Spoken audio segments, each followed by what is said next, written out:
Okay, I think I'm gonna take a break from the terminal emulator for now. I mean the color picker. Um, that is looking pretty good now, so I want to go back to this terminal emulator because I'm pretty sick of ST. I have been for a long time. I'd like this to actually work. Um, so I don't even remember where we were at. So I think we can do like some basic things, printing whatever, blah blah blah. But as far as I'm aware, we can't edit any text just yet. So if we open like the terminal, right? So there's like a few bugs here. There's like this weird thing over here. It's like almost displaying correctly, which is interesting. But there's like still this like weird this over here, and I think there's like a few. Yeah, once you start like moving the cursor, weird stuff starts happening. Apparently we can even hit like some sort of breakpoint. So let's have a look at what that is. Let's move that over here, do a little run. So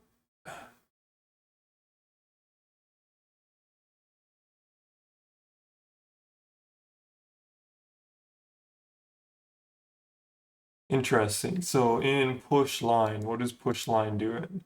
So push line is what we call to start drawing stuff into the frame buffer. I've actually checked it. I'm not like on a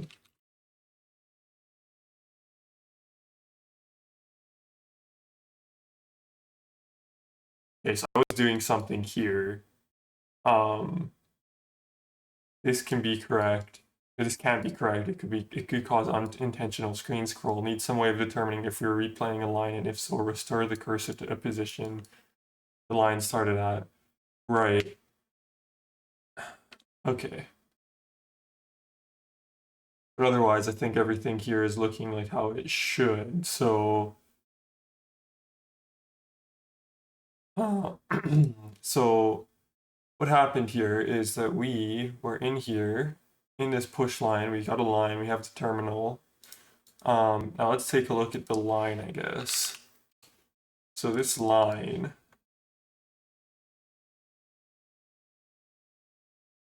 I believe we had a way of getting the line length.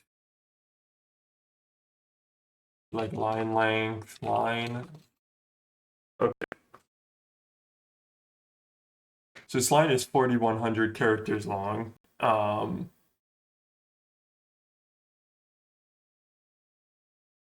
This L here,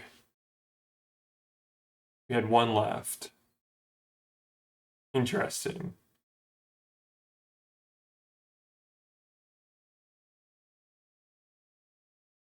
So these must return those defined in here. Okay, so if the line has Unicode, which it does, this will return a -1 if we needed more characters.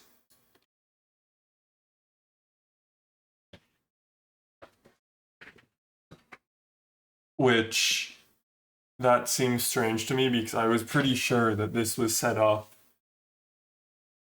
to not display any lines if we had stuff remaining. So,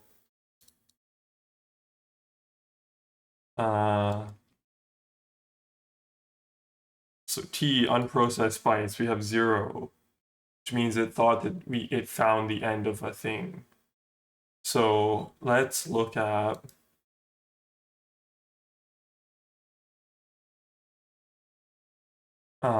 you guys can see that, yeah. Let's widen this a little bit. Let's look at L to data. And specifically, I want to copy this and go to the memory view.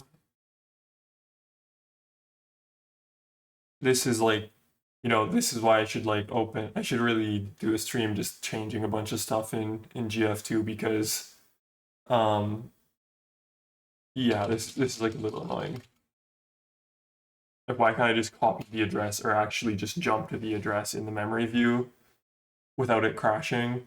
So there's like buttons that are supposed to do that, but it'll just crash.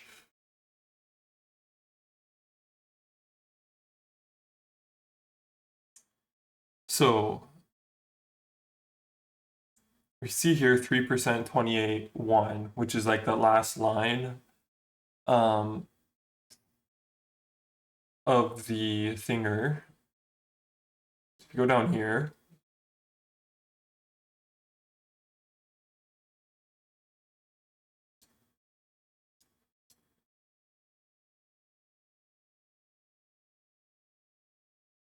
that's a little weird.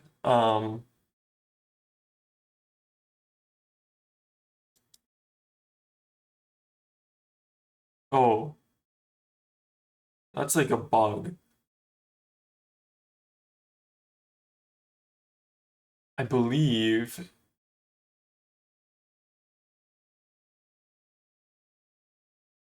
Right, so never mind. This has the UT. There is like actually supposed to be like what address is this specifically? E4. So it's 4 here. So this is C2AB. 20 is a space. This AB this BAC BA sorry ABC AB2C is this question mark character here. And that should be valid Unicode. So either this function is just wrong, which is quite possible.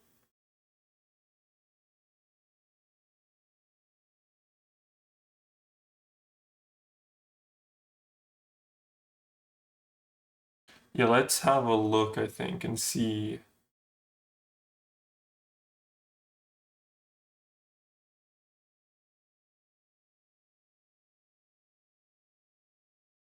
Is that actually right? I think that's right.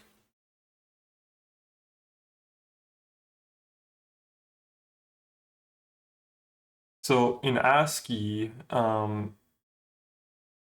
2, 0 is space, right? 3, 1 is 1. So yeah, so I'm not misreading that. This 2C, 3, 8, that's the 20, sorry, 2C is the comma, and this 3, 2, 3, 8's the 28.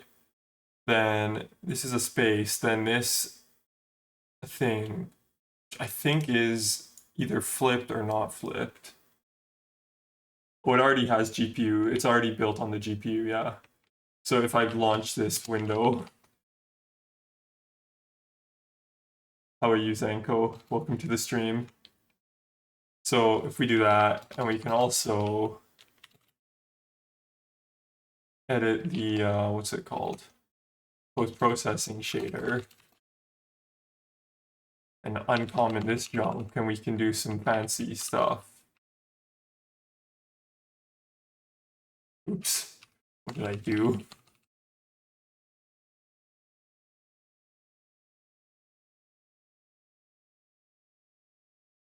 Have like this fake like what's it called? Scan line thing going on. And we just do it in, 0.1 milliseconds, 0.2 milliseconds in unoptimized mode. So that's fun.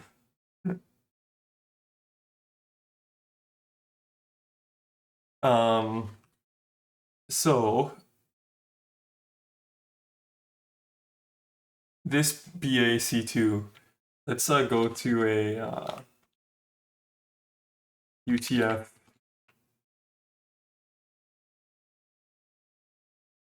what would it be called? UTF-8 to Unicode or something. Let's have a look here. So UTF-8X /X C2 AB. Sorry, it should be AB ABC2. That looks wrong.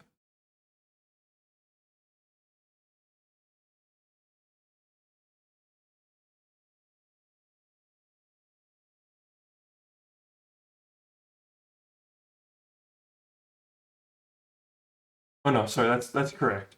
So yeah, C2AB is like a valid Unicode character. Um, so why did that return -1?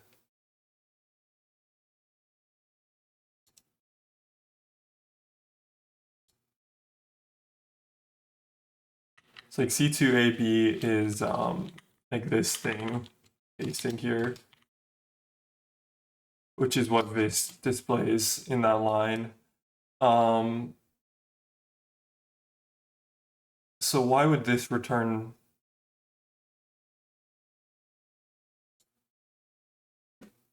While offset is less than raw to len, is this like just wrong? It's possible.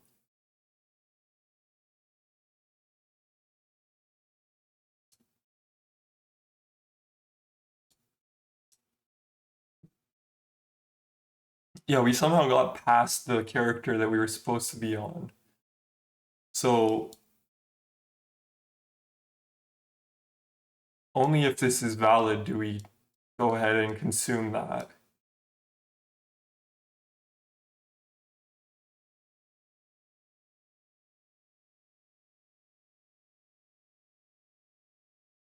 C2AB. So I don't know what happened with this code per se. Shouldn't really be broken. Um,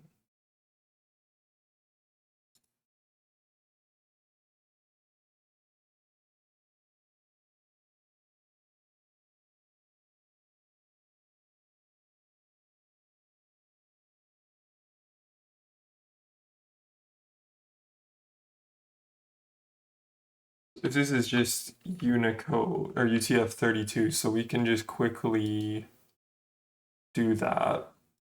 Um,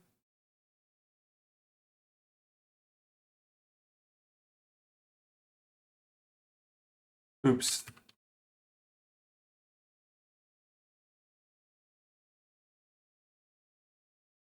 I don't remember how to do that in GC in what's it called here? GDB. I thought it was.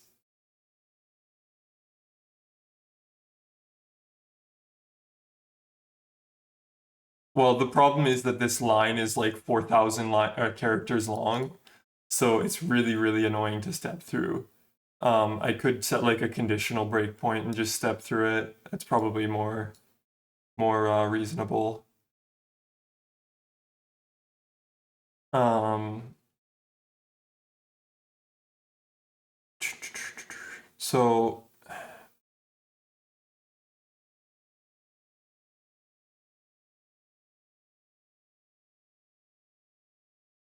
what I will do is I'll do that. I'll do the conditional breakpoint. So let's do break at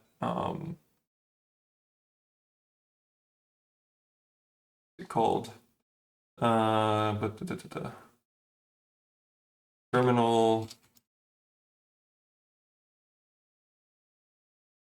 get UTF-8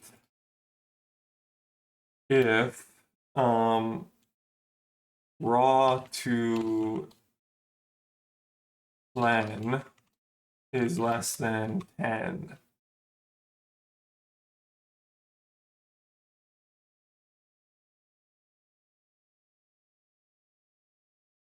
Oops.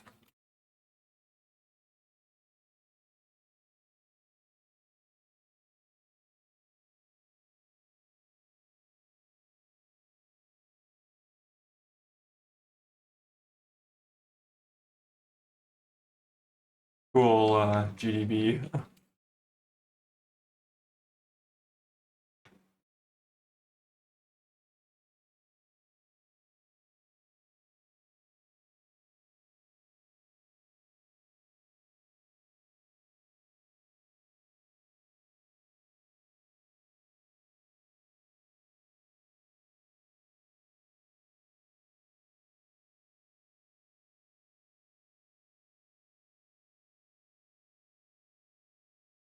So that's fun. Conditional breakpoints in GDB like really suck.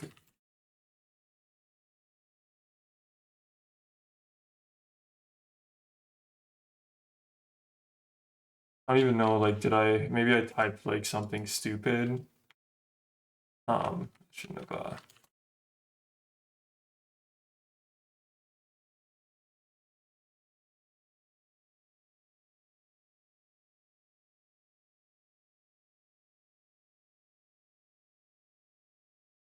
keep typing that.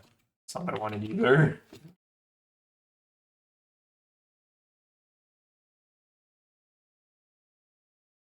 course, like now it's not gonna hit that bug.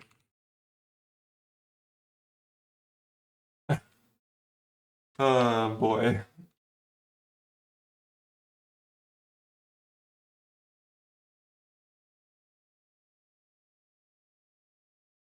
Let's try this again.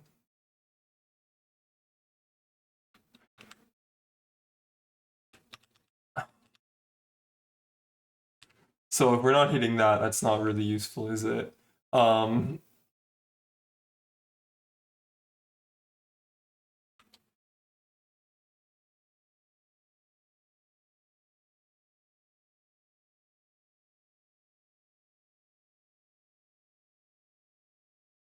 Very interested to see what is going on here. So,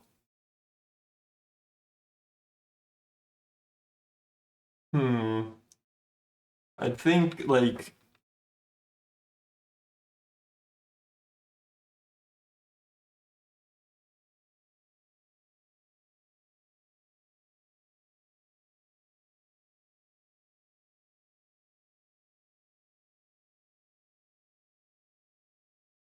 what I should do is probably I think I need to add like a way of just dumping some raw data so we can actually look at stuff a bit more efficiently. So where is main? I think it's in here, right? Oh no, there's a function, there's a file called main. So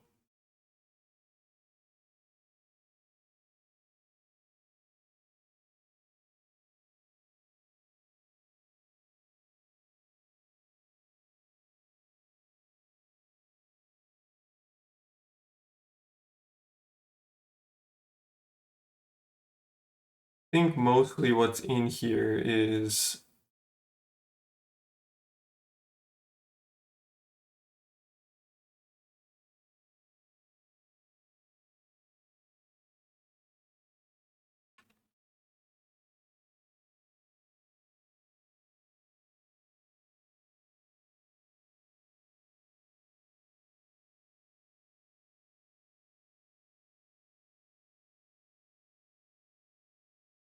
okay, so this does actually have the stuff I care about. So how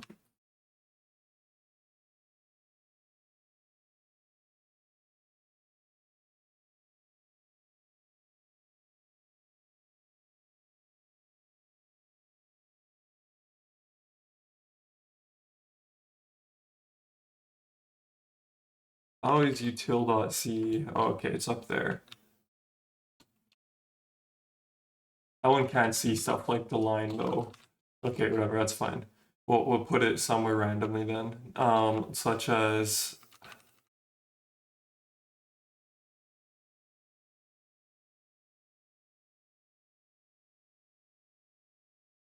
let's just put it in this terminal .c, I guess.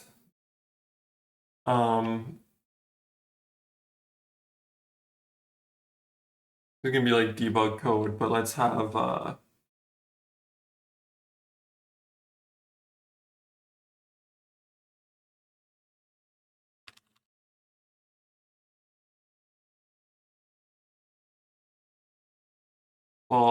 I actually don't. I don't want. I'm gonna put it in this other thing because I'm gonna add like a key that just calls it. So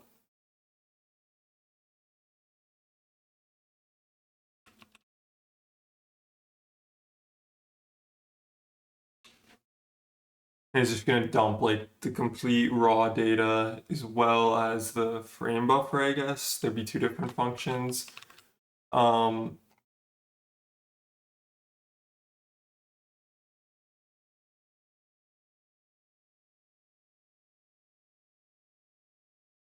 no, I do not use.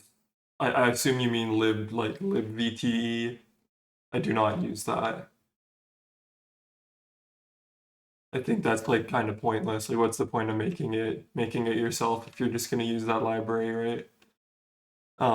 That library is like the bulk of what you need to do to make a terminal emulator. So it's not really interesting to not just write that code yourself. Um, I don't have a particularly good location for this.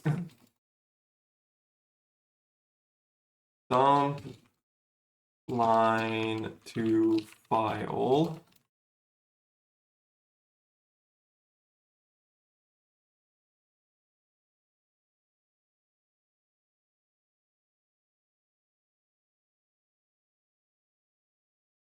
Um,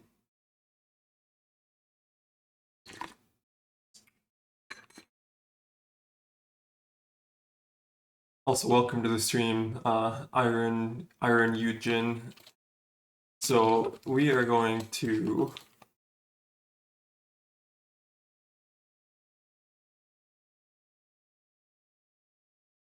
now. I think I'm just gonna hard code a bunch of this junk. Um,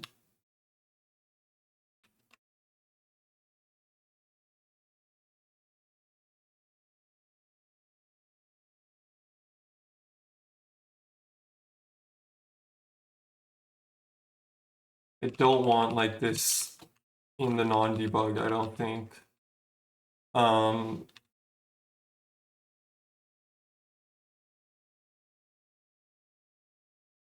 let's actually just do it this way. We need to include standard IO for this. I do not believe is being included.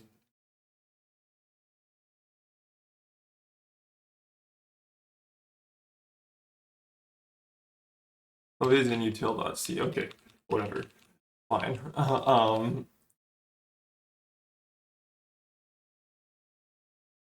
File pointer f equals f opening last line dot bin, I guess. I don't know.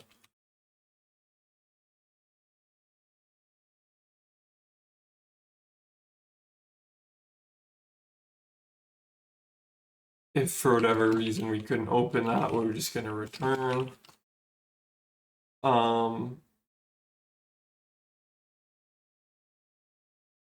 Then what was that utility function?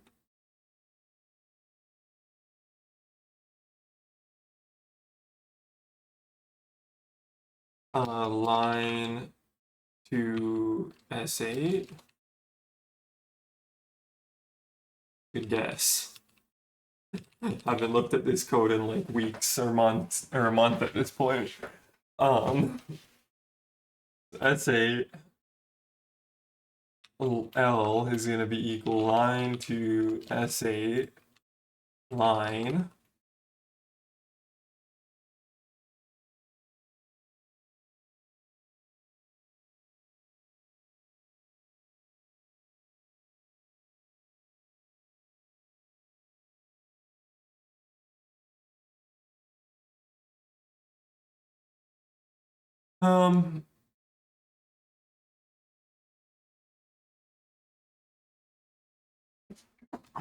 Excuse me.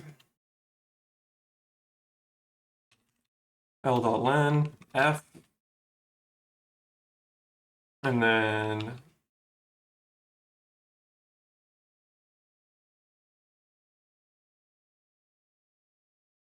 S8 is my string type because I use it for stuff that's not necessarily strings as well. It's just like a raw. We can look at it here, not in here.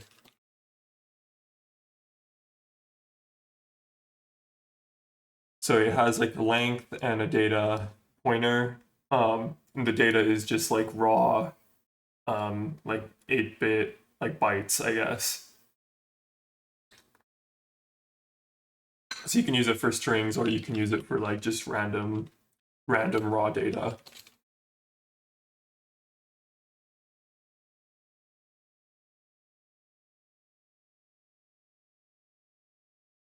F close F.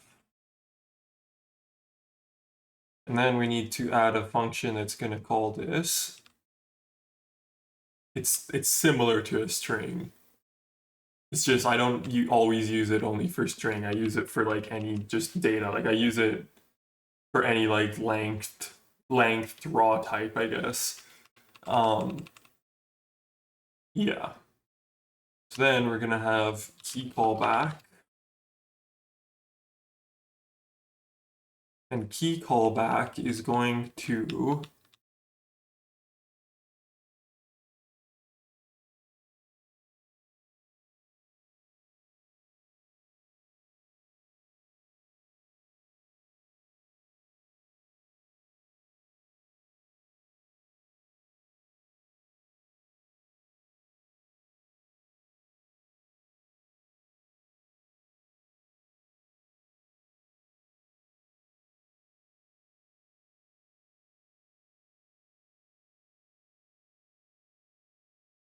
if key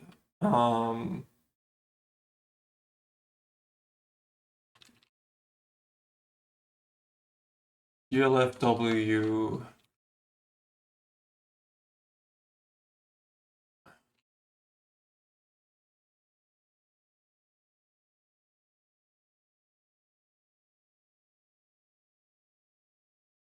oops, so glfw key,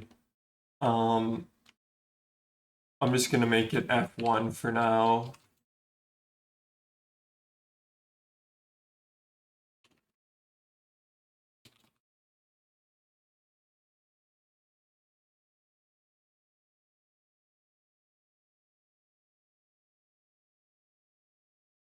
Dump last line, or what should I call it? Dump line. Dump line to file. Key to log lines.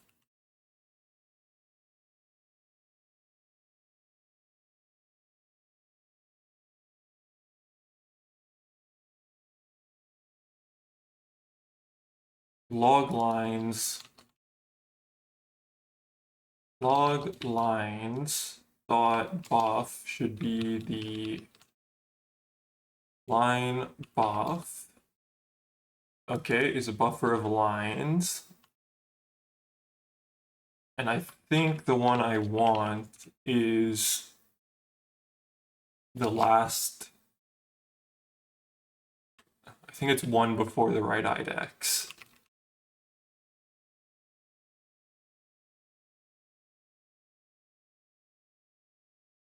Wait, where's this get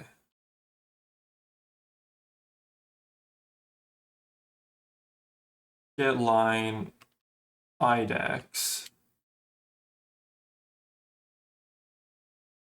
Okay, we should actually do it this way, because if it wraps around and I get unlucky, this will just crash, which is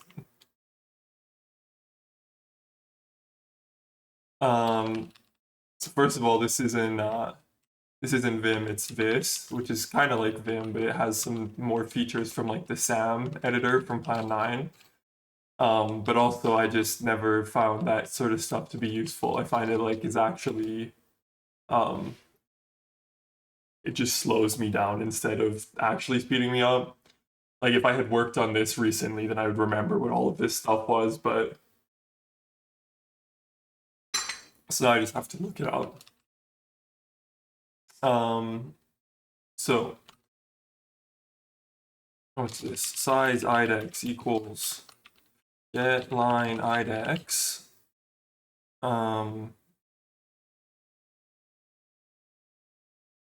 Actually, so do we I is equal to 0. minus line count plus I. Maybe it is just 0.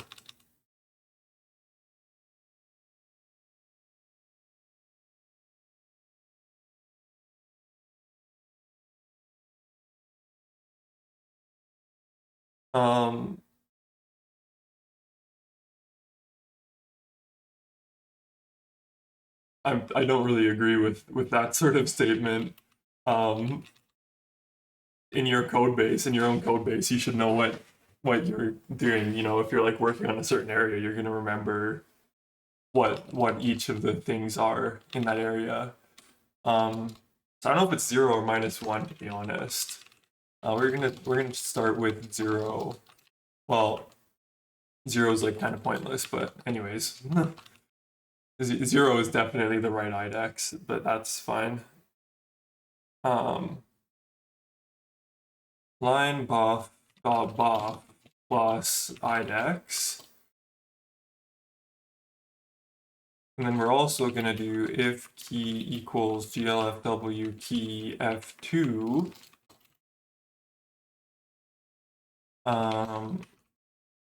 And we're going to have another one that's going to be dump fb2 file. And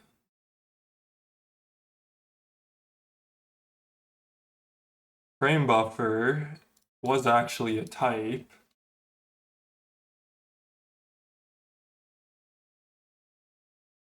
Oops.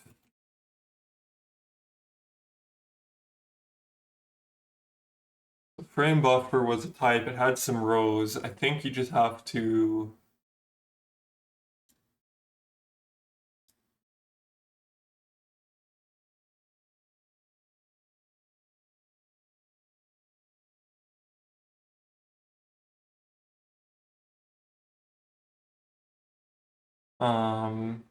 thought that you just you just access this in row column notation. Pretty sure rows is like a pointer into that big cells array, but it would be in the correct order this way. Okay, so we're gonna do this.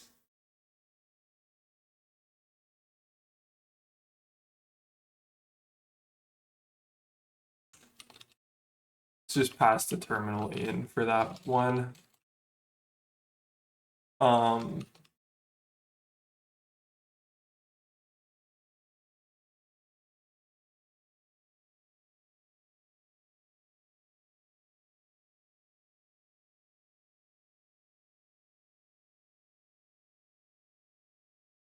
Yeah, you don't want to use this. You want to use the terminal. So this buffer just grows. It never shrinks, if I remember correctly. So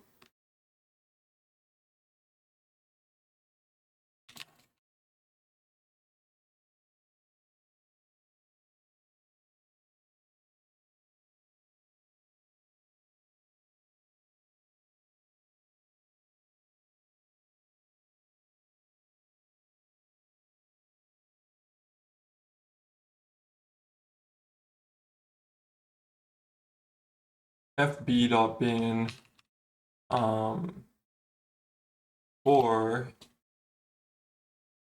I less than, let's call it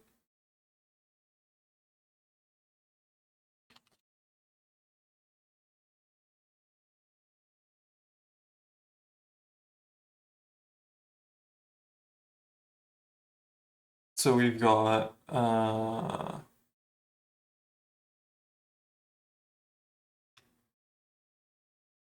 it's gonna be the size, I guess.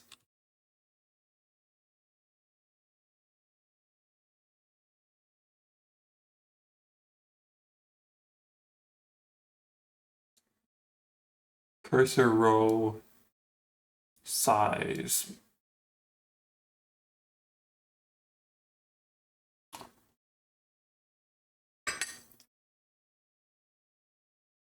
T to size.h r++.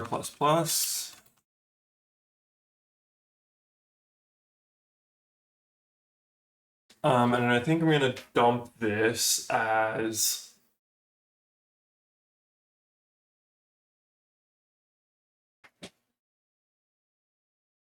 so I don't know if I want to just dump the actual ASCII characters or if I want to dump the whole raw data.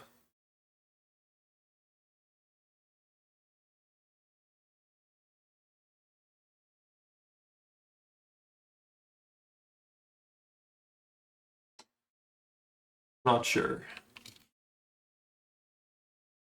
C is less than t2 size dot width. C++.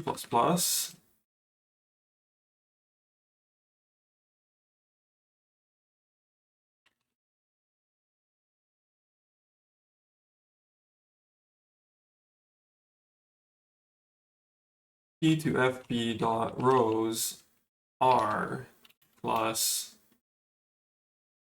c. Well, I'll do this even though it's a little pointless, but let's do this.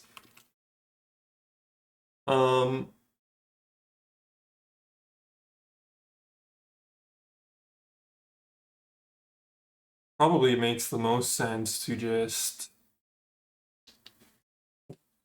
write the whole thing. So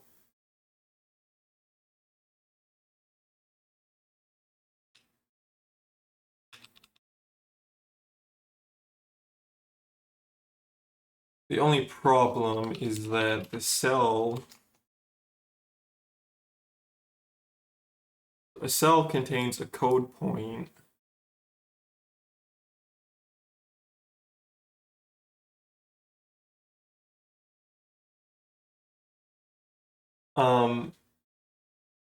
Yeah, we're gonna do that and we're gonna dump those to a file. Now, the cell in the frame buffer though, everything's not encoded in ASCII. It's encoded in UTF-8, or sorry, in UTF-32.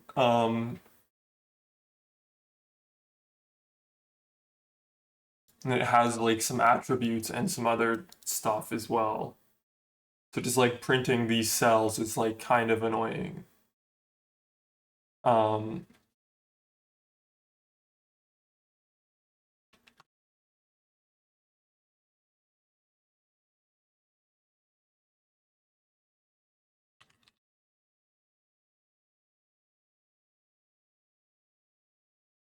I'm gonna have to do this in like a utility little thingy here because I don't want it to be a completely unreadable mess.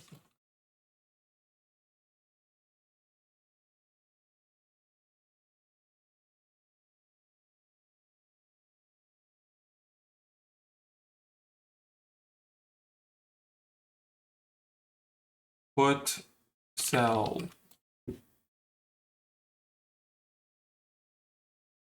No, F put cell. File pointer F.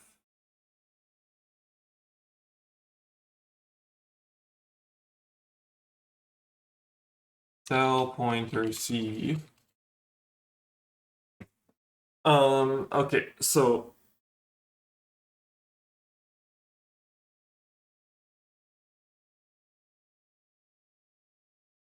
is there like, I thought I had like UTF-8 encode. I do. This returns a string, the encoded UTF-8. So we can do that first. So we do S8,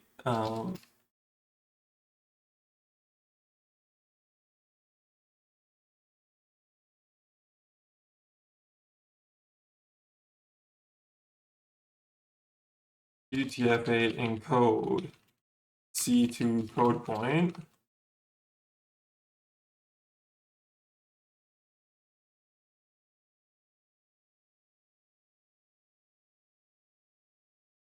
Now the problem is, do we want to dump all the color information as well and the attributes?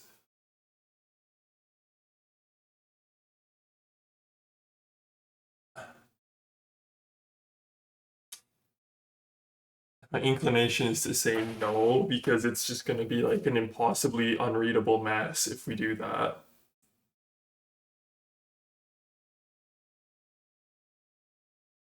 you can grab frame buffer character by character.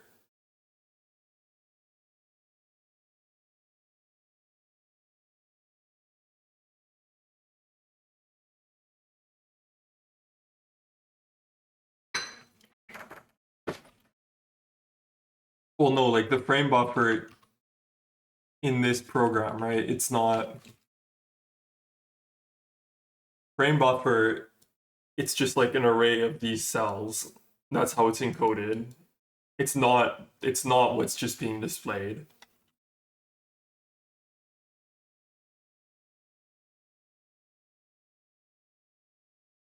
So like you could dump all of these cells as raw data, but it's just going to be like completely unreadable mess.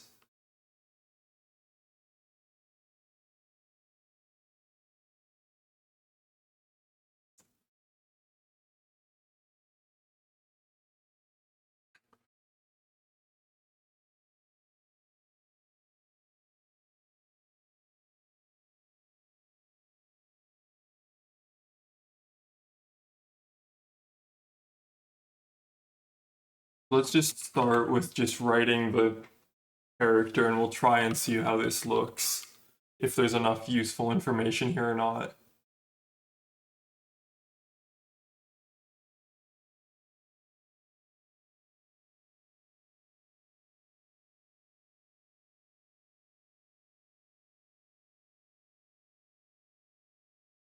Grab it as a raw to the file.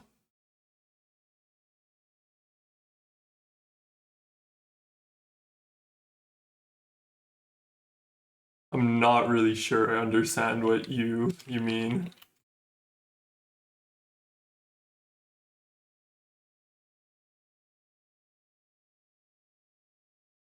It's like if you dump this as a bunch of UTF code points, the raw data is just going to be like 000 byte, and then it's going to be like color data, which again is another 32-bit integer, and then so the color data is actually two 32-bit integers, and then there's going to be attribute, which I think again is another 32-bit integer. So you're dumping like four 32-bit integers per thing. So that's like 16 bytes per cell. And I don't know how useful that information is.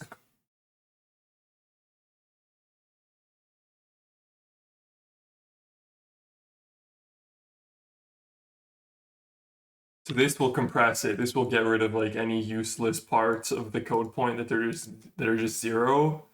But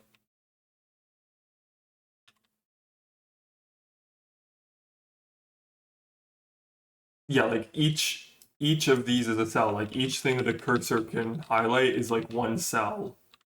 So it has data in it such as the color, the foreground and background color, the character, like the code point that it's being displayed, and attributes such as if it's like blinking, bold, italic, stuff like that. Just start with this. What is going on? What did I forget to type?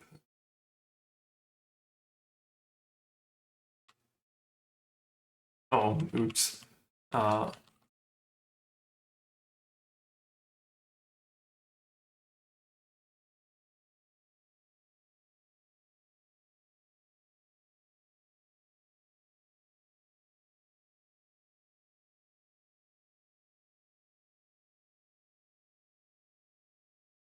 okay, good. So now if we go in here and let's also just do a little bit of a printf here.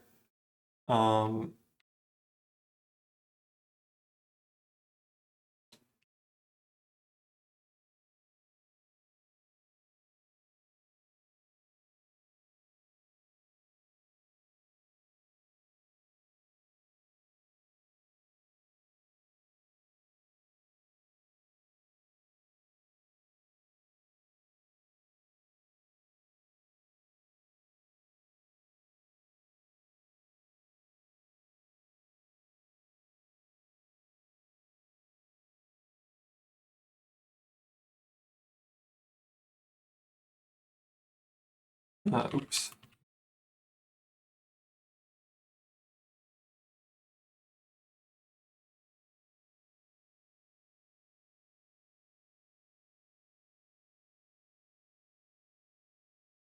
Now, if we go in here and we launch this, I could actually type what I'm supposed to be typing, and like add a cursor would be helpful. So here's already.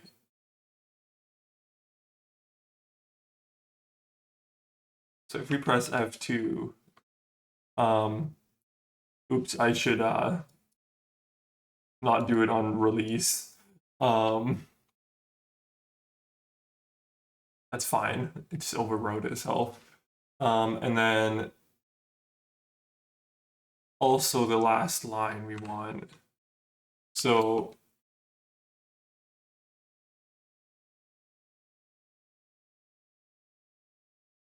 just fix that quickly before I forget. So key callback.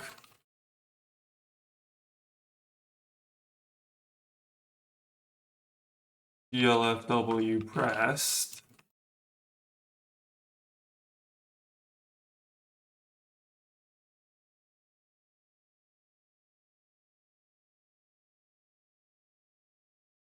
So then if we open up, like fb.bin is 49k.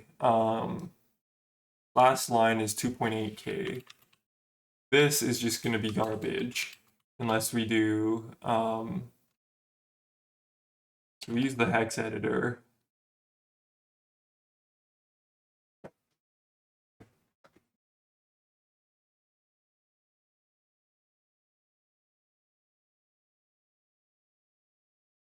So this might be hard to read as well, to be honest.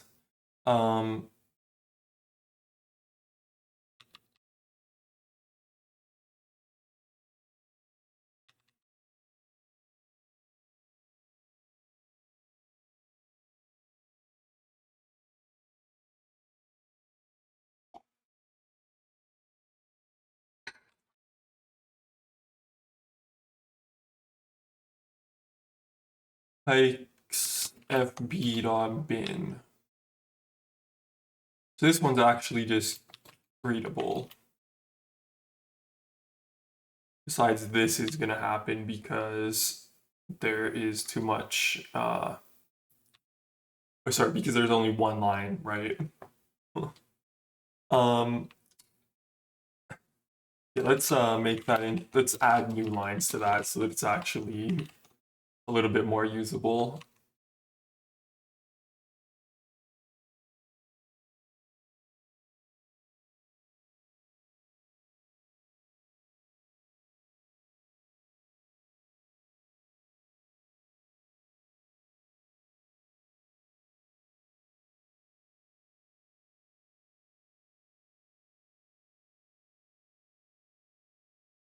What is it? I thought it was, it's press.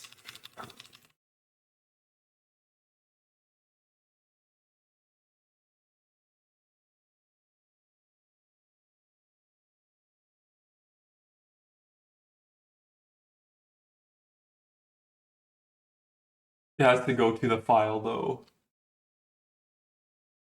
Try to cat it, your terminal should draw it correctly.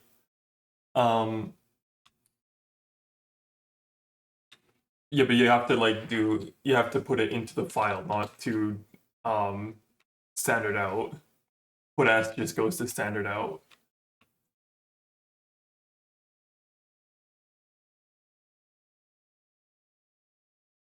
And F put S doesn't actually add a new line. So that's just some stupidity in the C standard lib.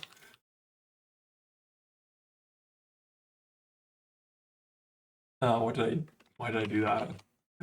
Forgot how to do this.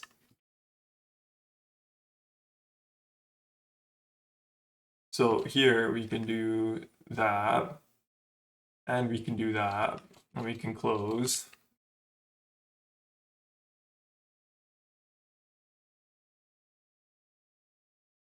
Just make this one a couple longer so we can see what's going on here. So, hello? Okay.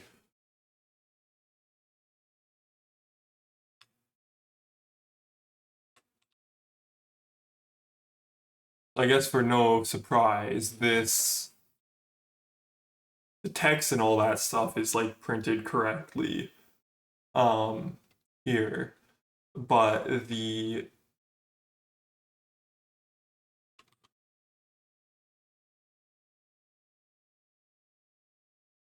right, so that's good. I mean, I kind of knew that. It's just something with like the cursor state that's getting screwed up, which was kind of obvious, but um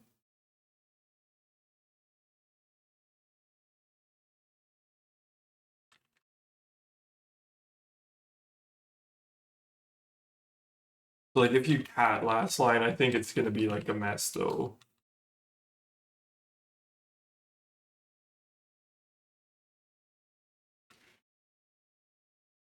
Maybe we could put like a new line at the end.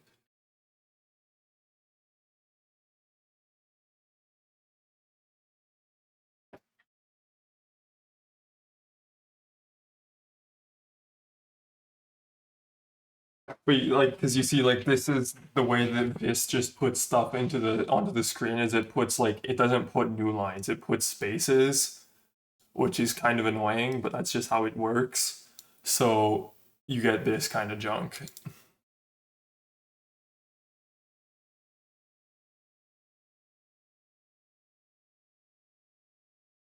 So it's like 'cause it's counting on the cursor just being in a certain position.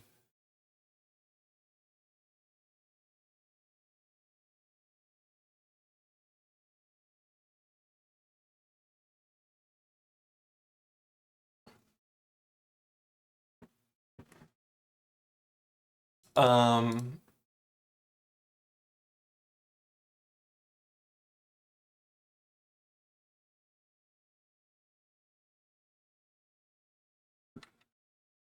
no, it's not because it starts at like the wrong position, right? Like this doesn't print like a single line; it prints like a bulk, like large amount of the lines.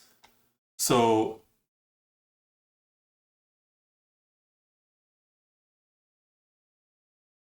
like here, like right, it's expecting that the cursor was already like somewhere in the middle of the window, so it only has to print this many spaces to get to the edge of the terminal. So like it, like I know the terminal was a different size when I made that, but it's that's not like the problem here.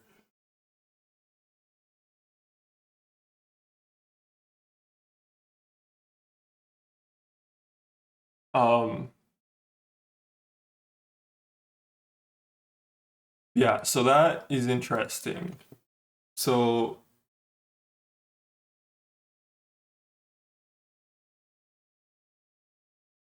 should have made note of just where the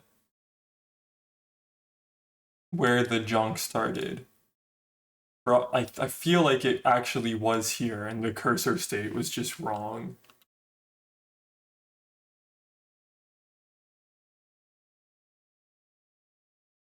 Let's try that again, and we'll see.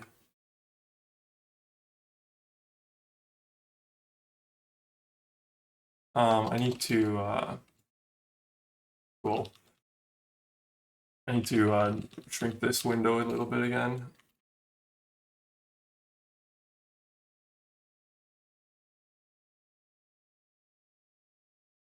Yeah, so it totally was, right? Like that here, that is like the win, blah blah blah blah blah.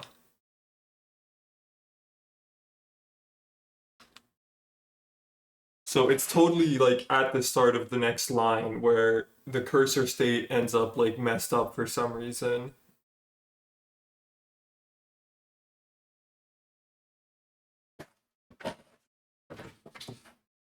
So actually, so far that's been a success because that I didn't know. It's hard to tell where the lines just end in this giant mess of when Vis just dumps like 4,000 characters onto the screen at once. So okay, so that gives us like some place to start looking.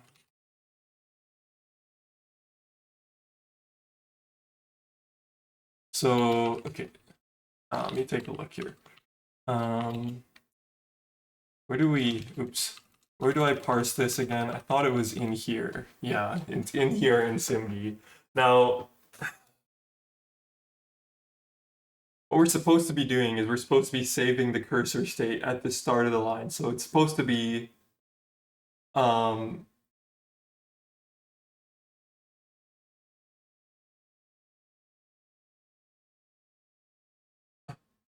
no. So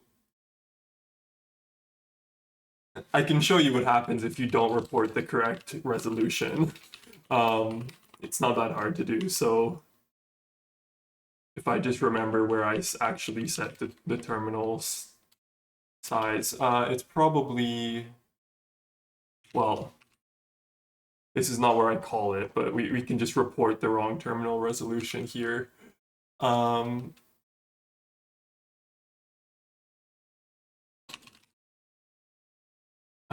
Set size.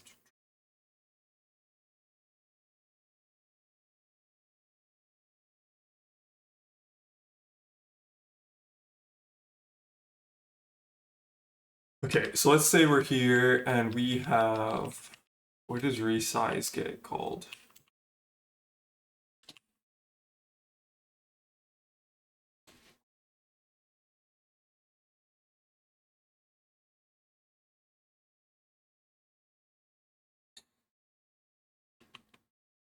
Yeah, let's just pass the wrong thing to that function. Let's say like the width was just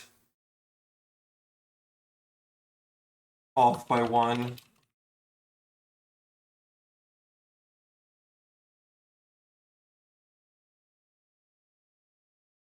Why am I typing that again? My brain just wants to type that. If the width is just off by 1, this is what happens because it doesn't print, like it misses one. It's supposed to print like one extra space to get to the next line, but it doesn't, so then everything's just off. And then this happens.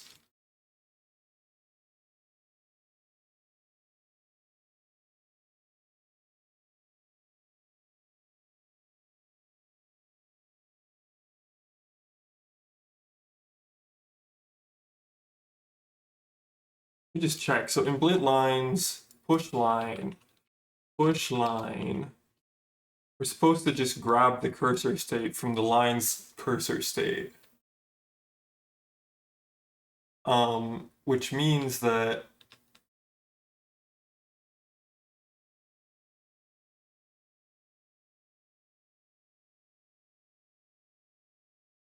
so I'm gonna do something else actually in that dump line. I'm gonna print some extra info.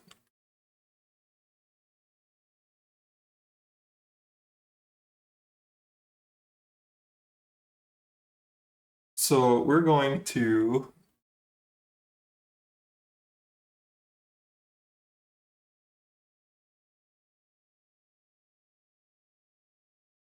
first of all, we're just gonna grab the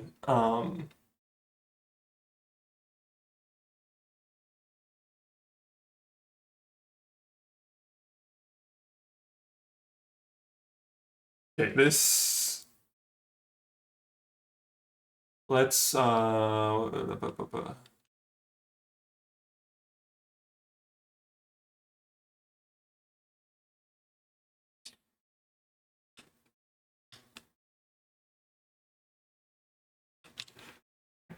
this is debug code. I don't really need to be so particular about what's going on here.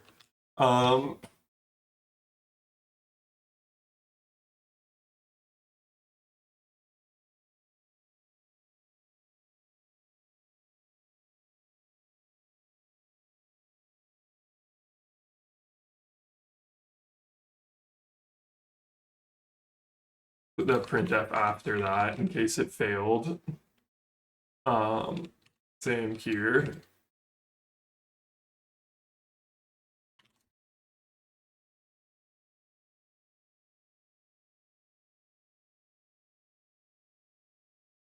So we're going to get an L here. We're going to do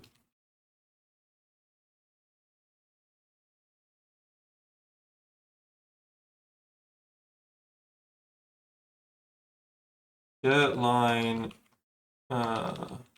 index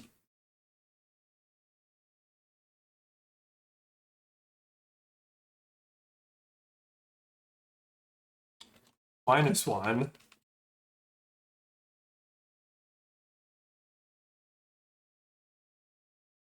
Alrighty, thanks for stopping by, Irenogen. So let's print out the let's print out the oh, that's not the ending cursor state though. Oh, that's annoying.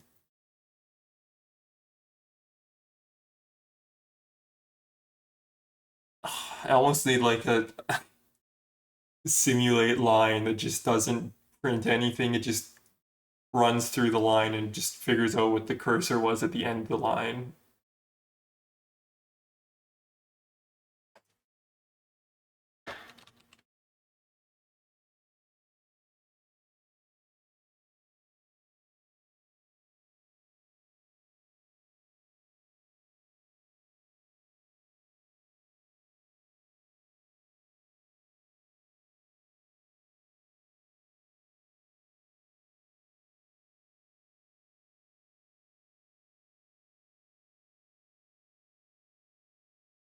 Um, just a cursor, I guess. I don't know. Cursor state.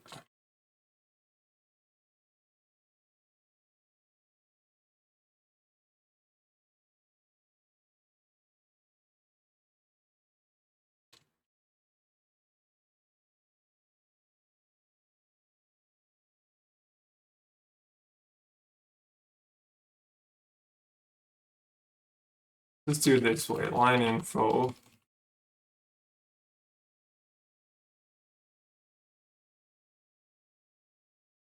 So we're gonna do f printf. Um,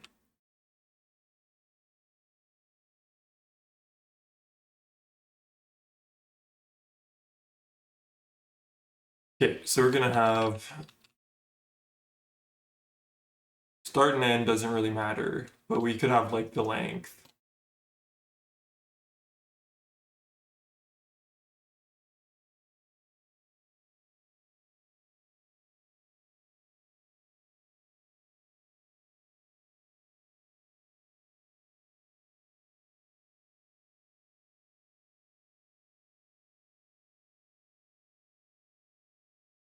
I think it's like,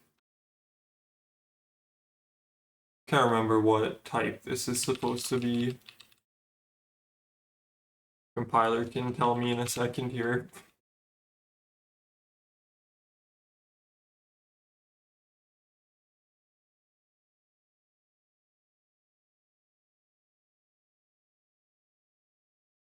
Um,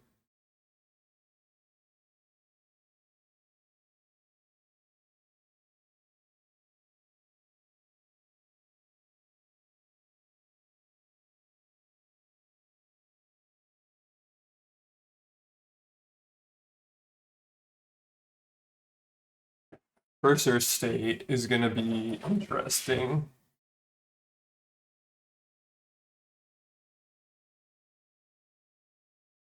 Cell style. It's just not that interesting. But here we go. Well, the adder, probably we want to just make it a little bit easier to read the adder, so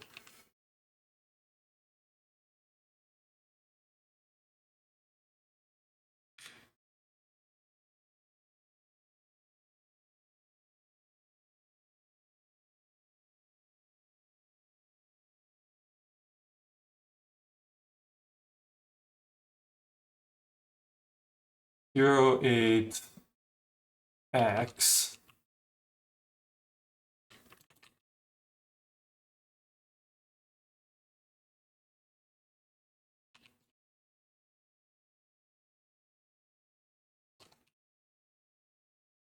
What is this color type?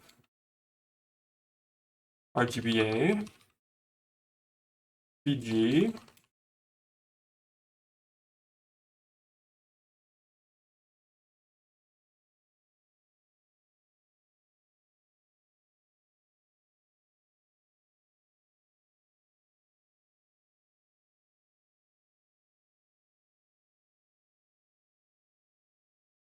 Let me do it this way.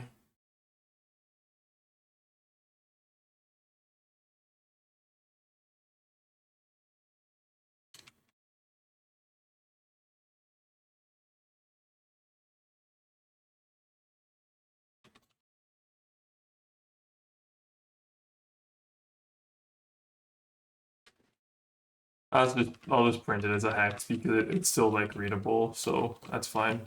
Because these are just flags anyways.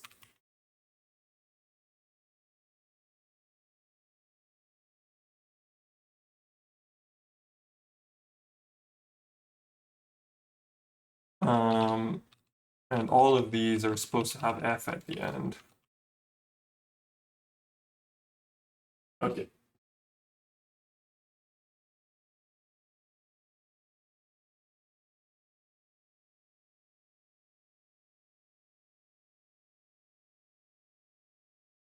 No, F at the start.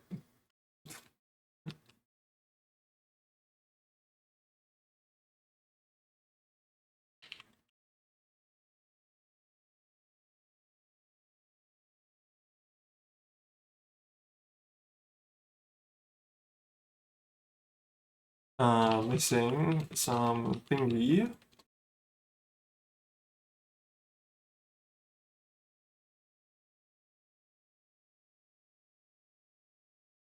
Oops.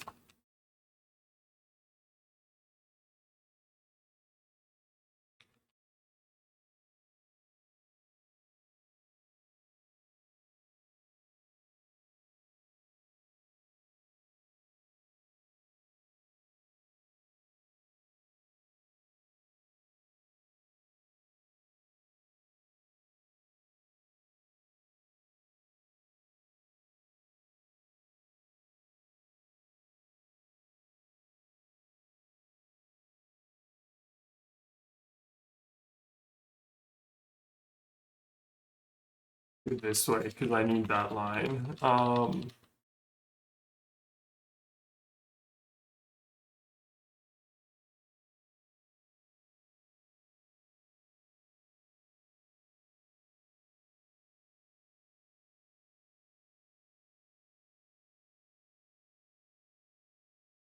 What did I call this? F put line info.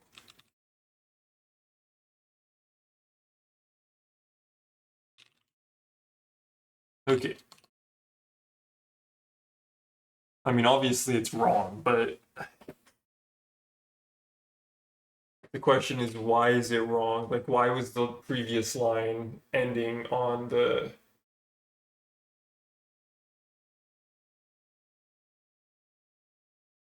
wrong cursor state?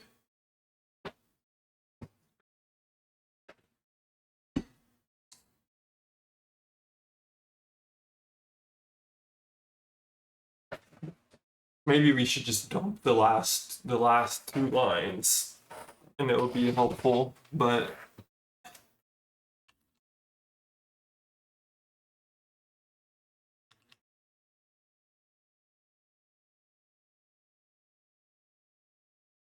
okay. So we got something going though.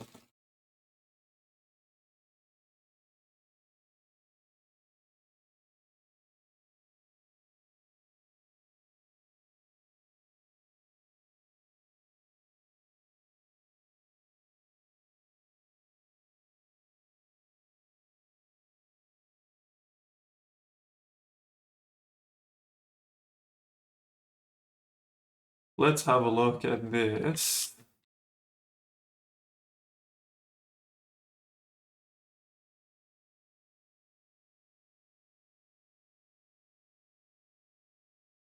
I don't know why I accidentally put that there. Too much copy pasting. So the foreground it's just black for some reason, and then the background is just interesting.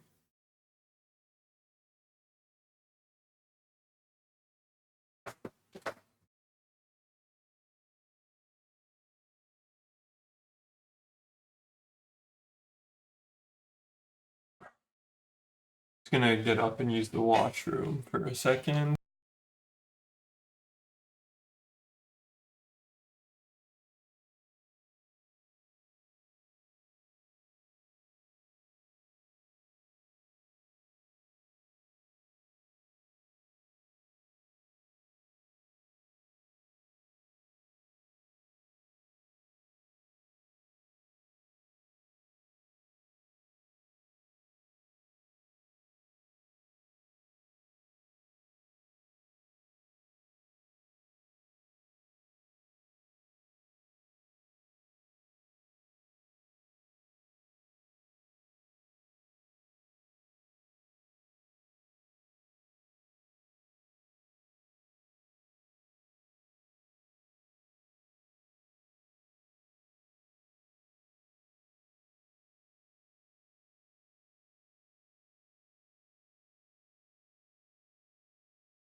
So one thing to note is as well is that well,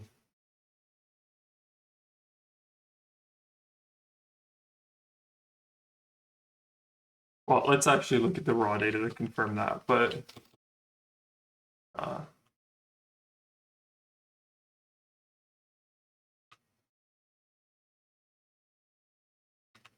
so no, this is just a new line.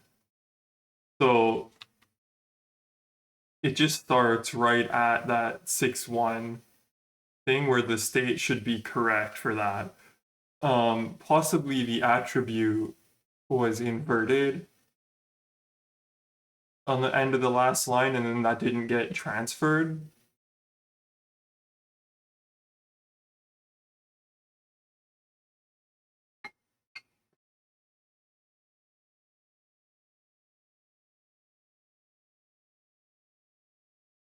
Though that seems like a little strange.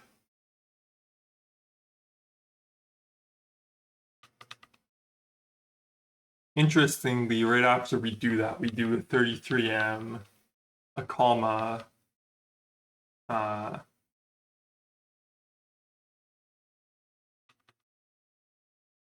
comma, and then a 39M.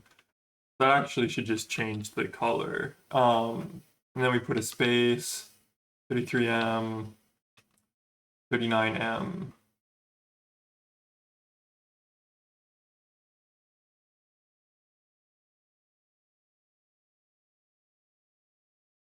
Set color something or other. Who remembers? I don't remember. Set colors.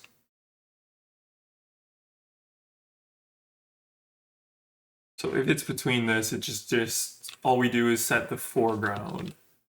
And then for 39, we do something else. For 39, we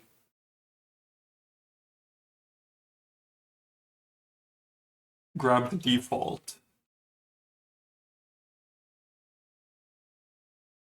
It's just the default color. It's not the default attribute.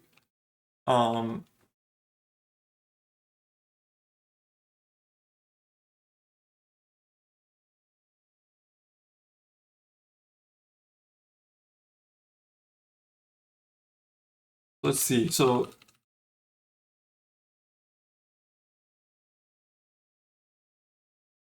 when we feed line, we're supposed to store the last state, or we do store the last state. Cursor state, cursor state. Oh, sorry, we pass it in. So we pass in the cursor state.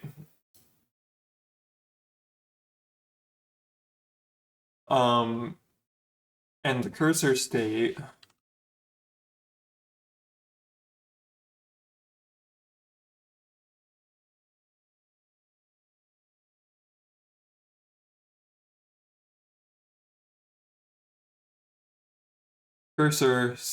yeah, that makes sense. So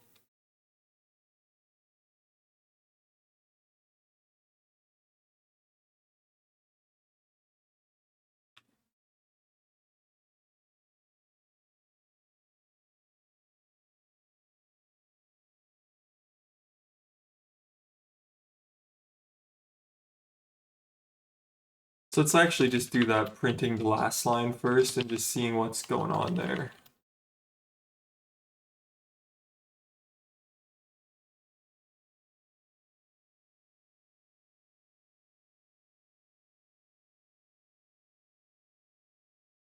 What am I doing here? Dump last line to file.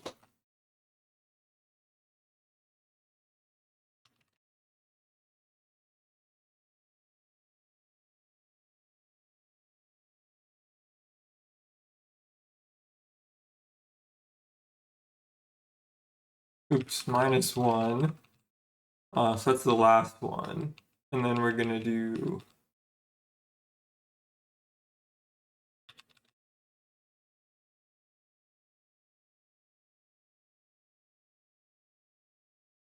the current one.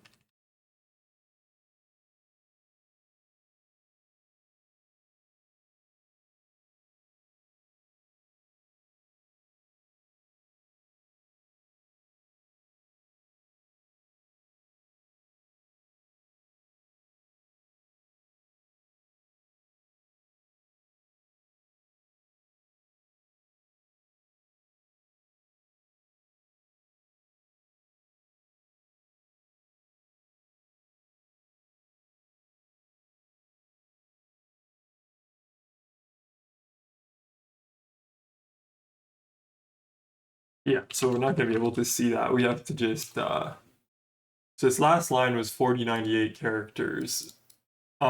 It had no Unicode.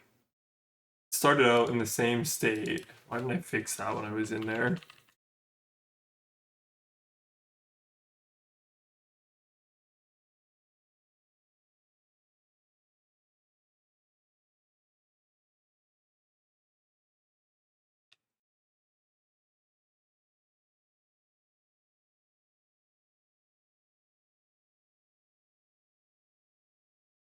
Just add some spaces there so that lines up properly. Okay. Anyways, then it has a bunch of garbage.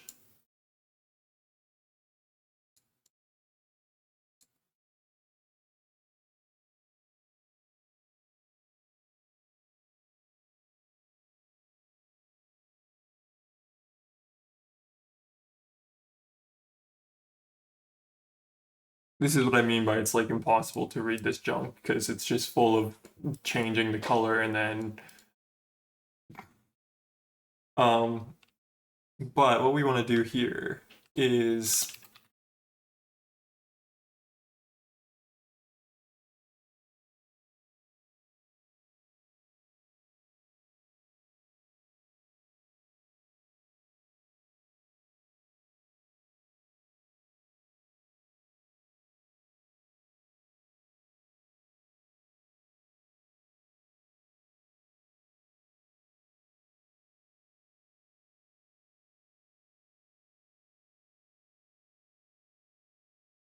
do I have a way of just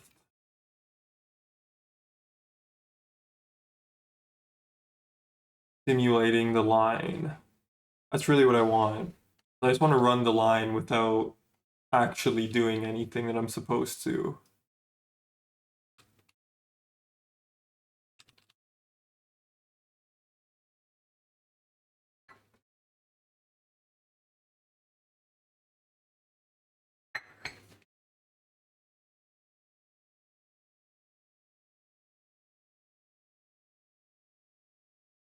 Um,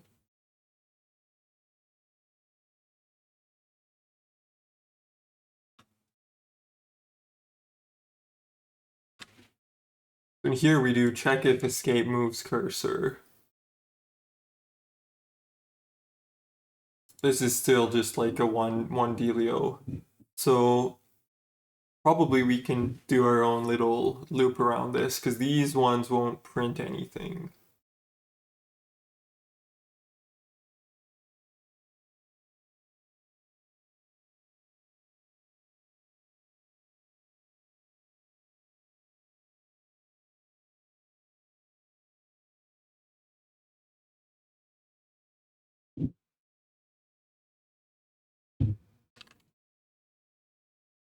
Let's maybe start moving some of this into like a separate file.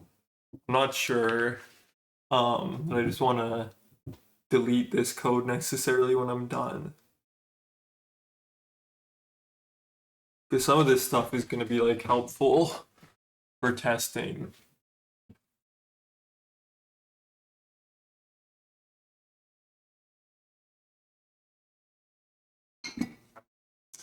Let's make a new file called debug.c. And in it, we're going to open up here, and we're going to copy this thing.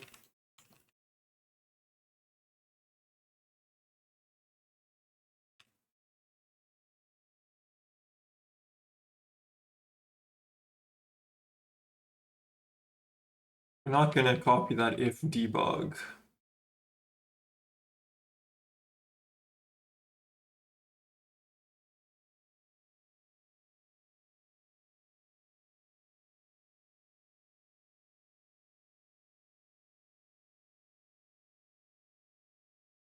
We'll do it this way.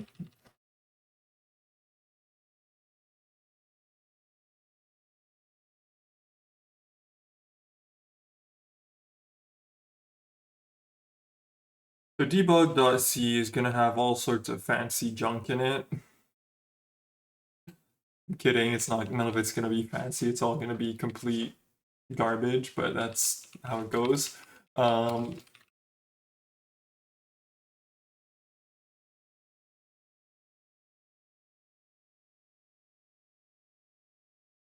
You just have this return a new cursor.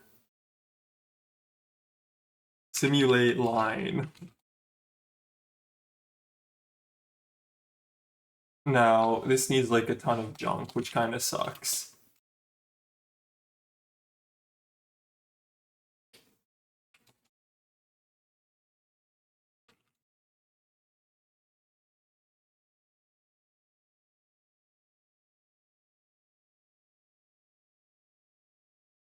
So we had check if blah blah blah.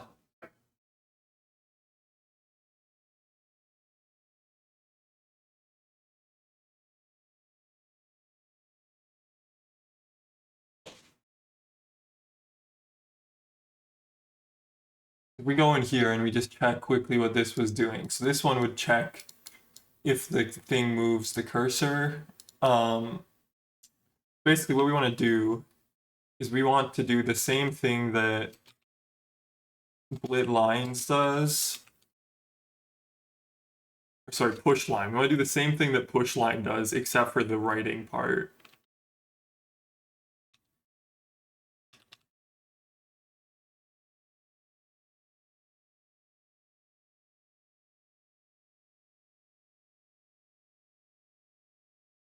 I don't, well.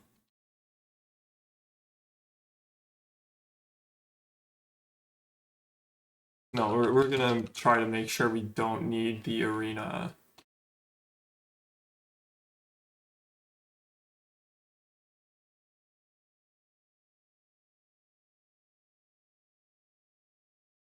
Split raw input. Yeah, this one doesn't need the arena, so we should be fine. We don't really need the arena.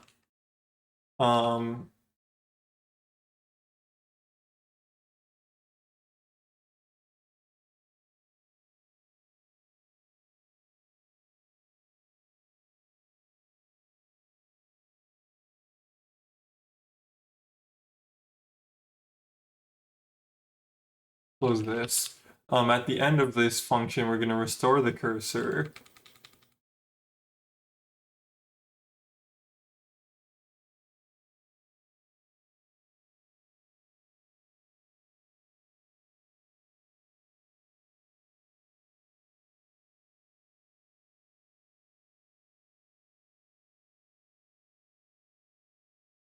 the result is that, and we're going to return the result.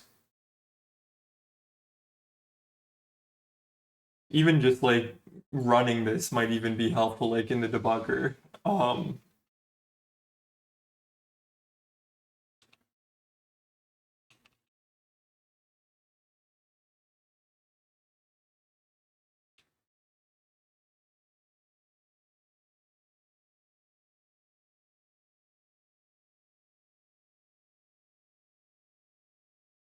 So all of these just move the cursor around.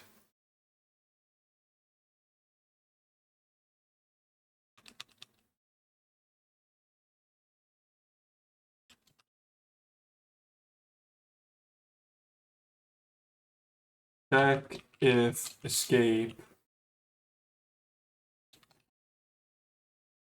Instead of doing this, we're just going to call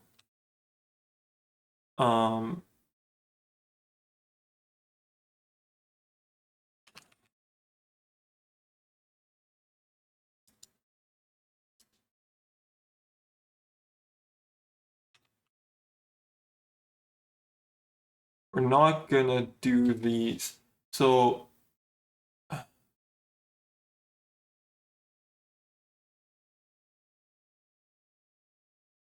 honestly, I don't really care about the cursor movement that much.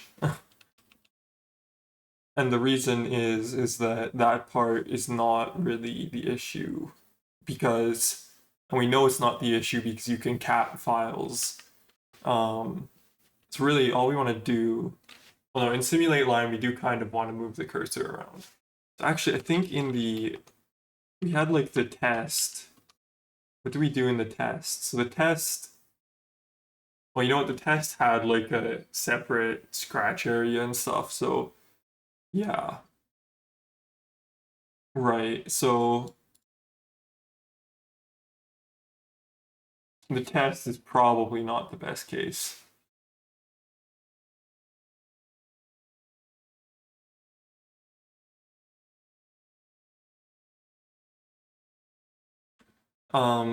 But what is a good test case? So let me think here. So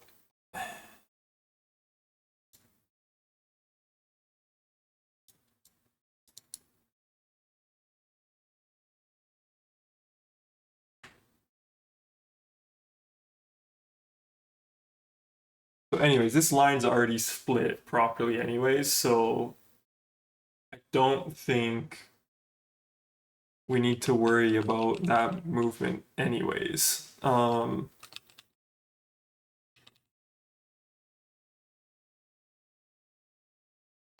and if the cursor gets moved,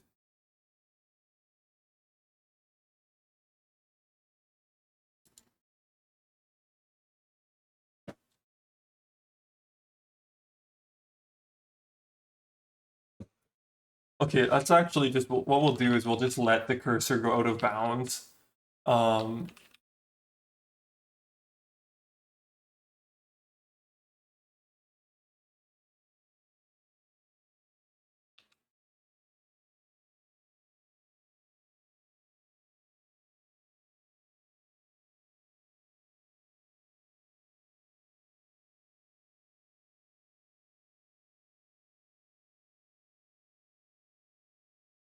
We're gonna ignore tab actually.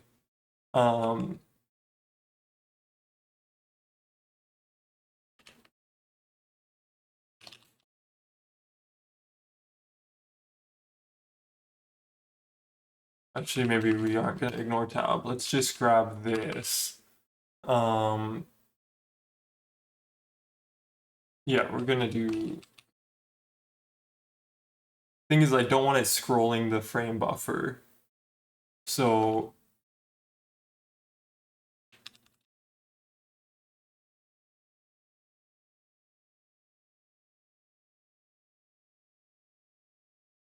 cursor move to can probably scroll the frame buffer.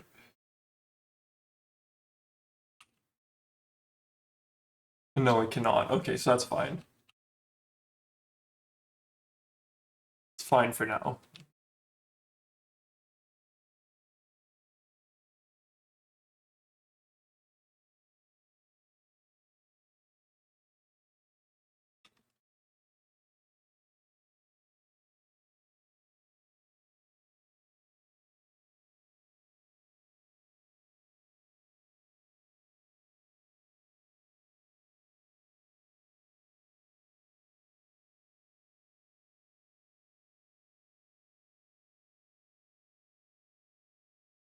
Except we're gonna do this like this way. We're just gonna do cursor move to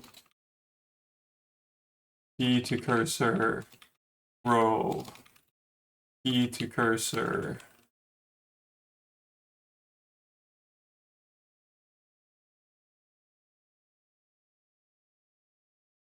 probably use that in these simulate in this one as well. Sorry, I should finish typing what I was typing here. Cursor call plus advance.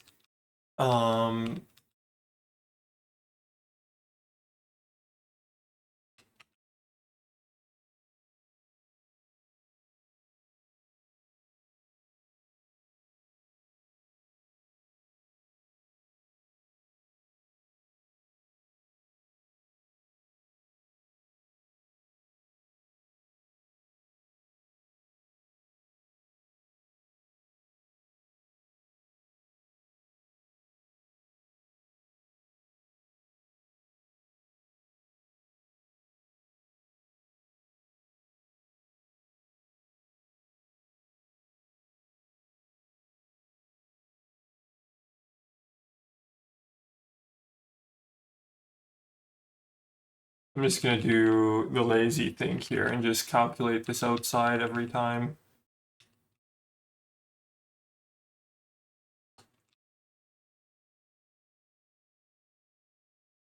Just for readability reasons.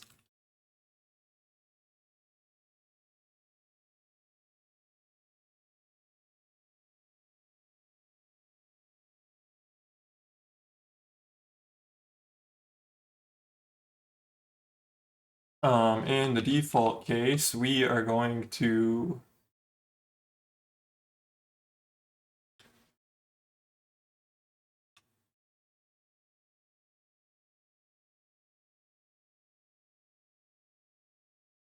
actually, we don't care about that.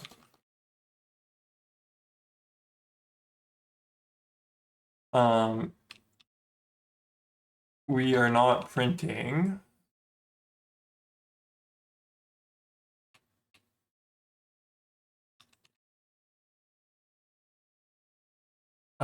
Yeah, we are not printing. We don't care about that.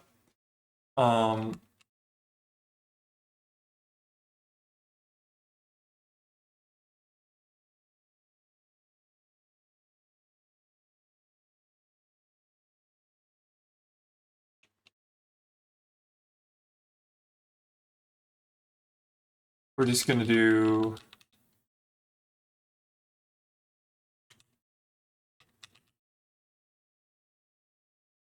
cursor column +1 and not worry about any of this junk.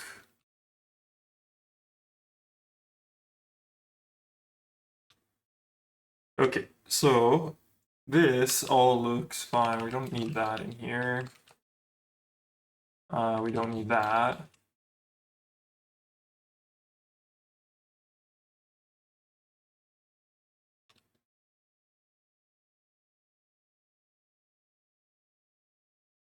Okay, so this is going to simulate the line for us.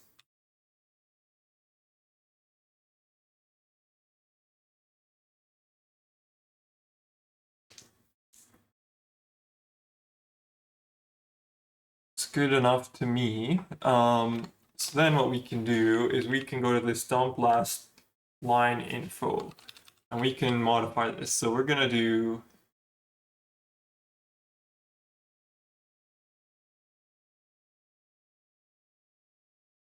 f put cursor info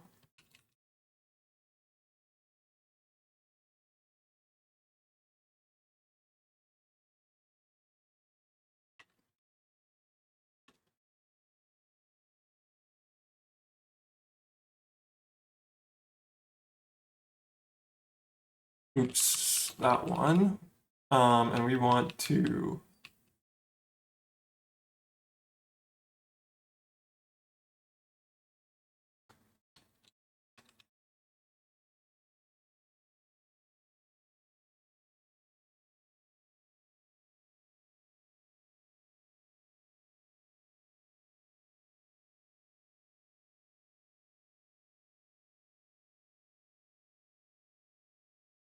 so we're just gonna do that. And then we're gonna call this here.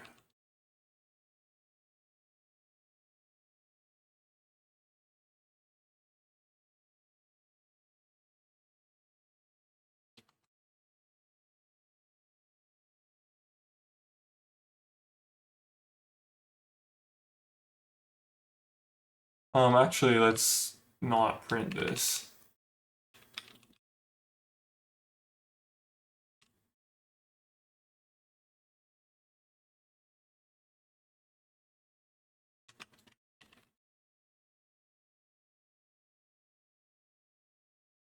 We're gonna do that. We're gonna fix this.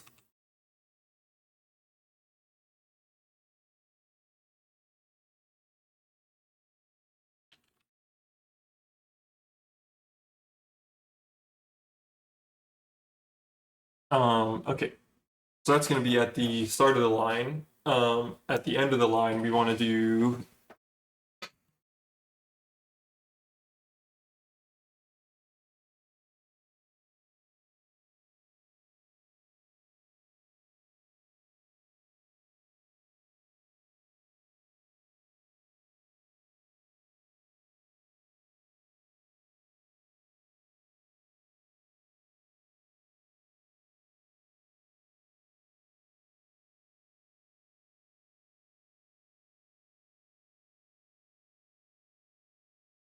we're gonna do that.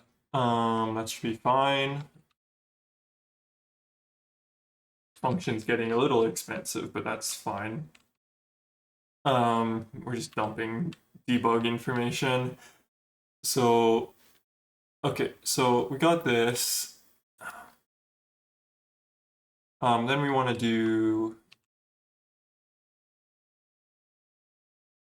line info after line cursor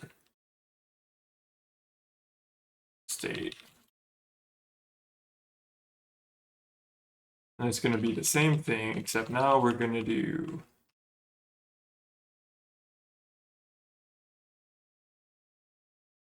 that.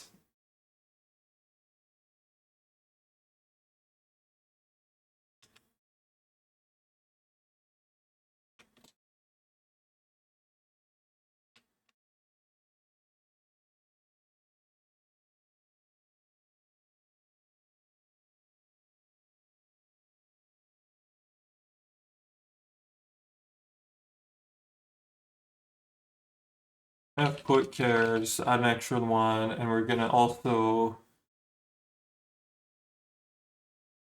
up here we're going to do fprintf f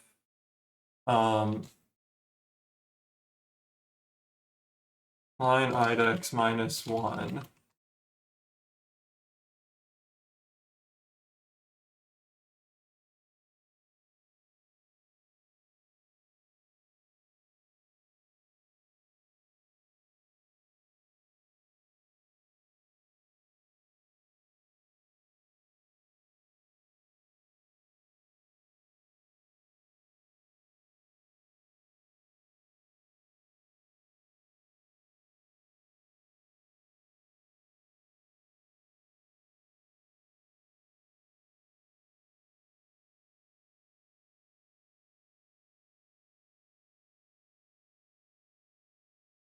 Doing this. Okay, so that is looking better.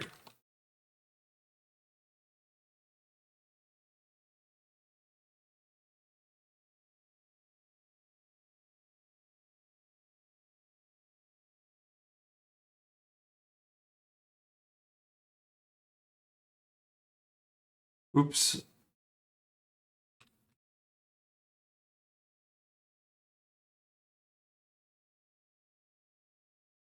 Let me see here. E.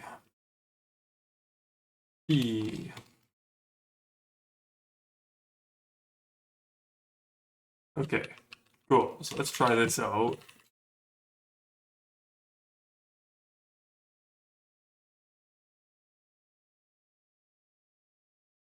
Probably need to do this. Okay. So now if we go ahead and look at that.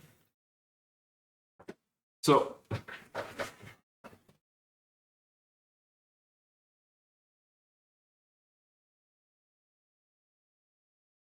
after line cursor state is just the same as it was at the start, apparently. So go past this line, this next line index. So this just matches.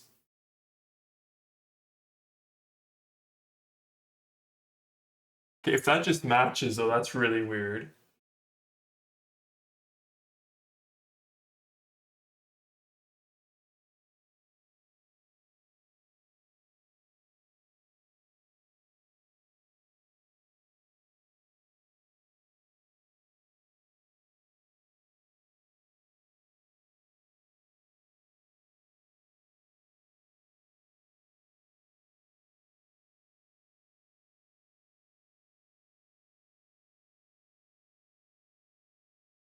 Yeah, that is not, that doesn't make any sense to me.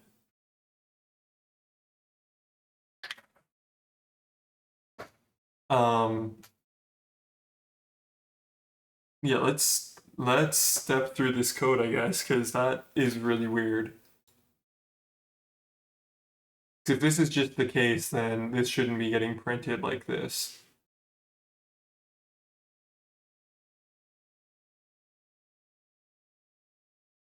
Check if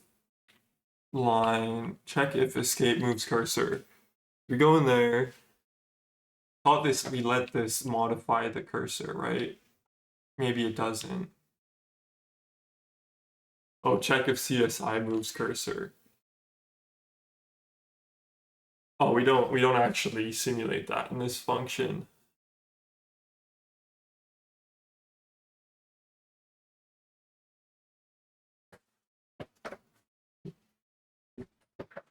Right, okay.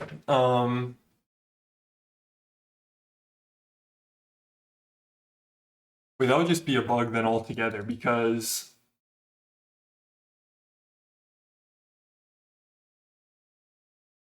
parse line, or don't even remember what that function's called. I just know it has M128s in it. So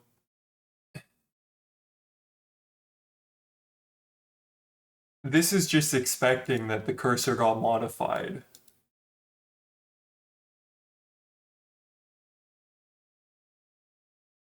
So that's like one bug that's already happening. Which means that we need to let this modify the cursor.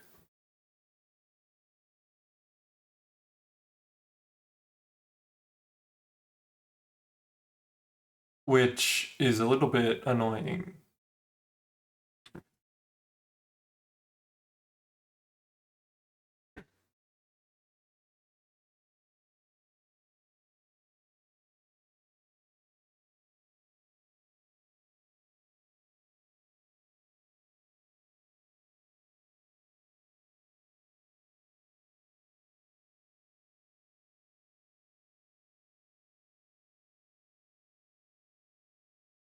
Hello, Daniel. How are you?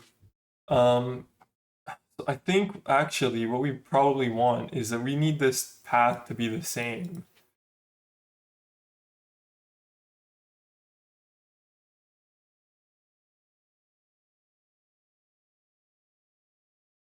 We can't let it do all this stuff in the... You don't want this path to be the same. No, we don't. We need to just let it modify the cursor. So anything here that would modify the cursor needs to just happen. So that would be stuff like this. Do we actually...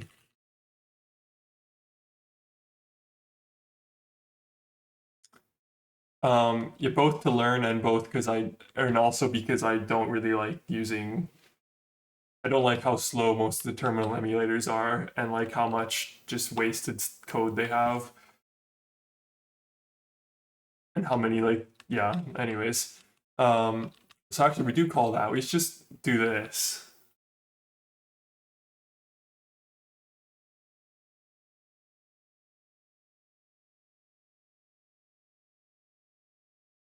I'm not sure what you mean by default. You mean like the Linux Virtual Console?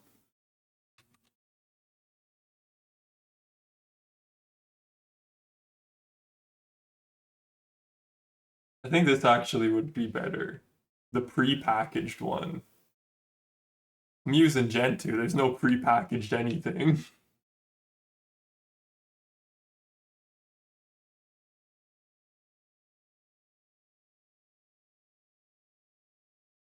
Let me see here. So let's just redump these lines. Well, no, it just straight up fixes the bug.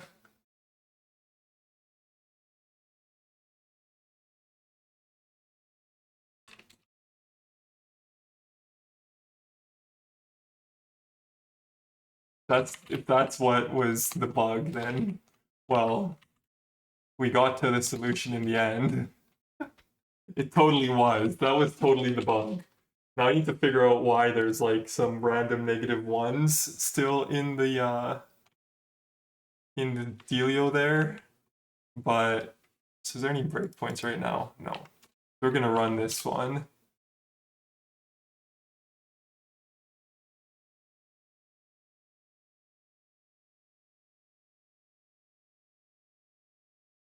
Of course it matters. Why would you like waste energy doing useless computation?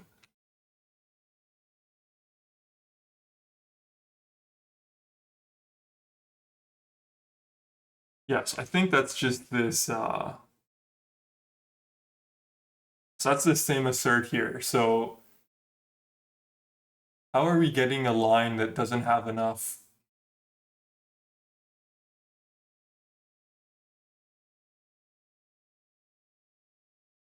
Oops, what is this? Sorry, l.len. Yeah, so this is like the same thing that was here before. So how on earth are we getting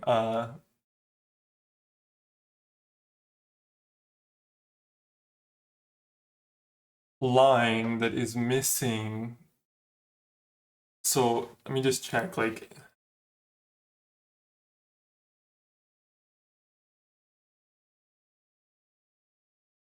l.data 0 in x, please, x.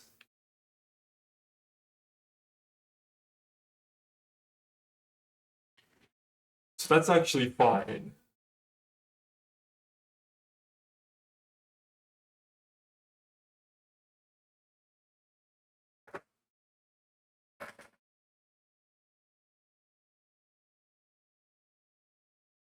I mean, you're free to test your terminal, but I doubt it's if it's not able to push like gigabytes a second through it, then it's doing useless work.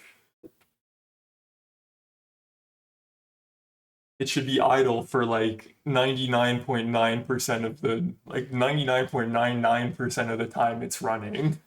It shouldn't be doing any computation.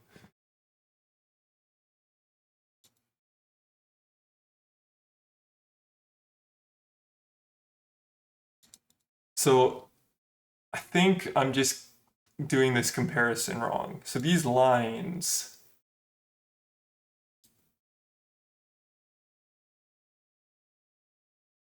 or this like raw length is just not correct.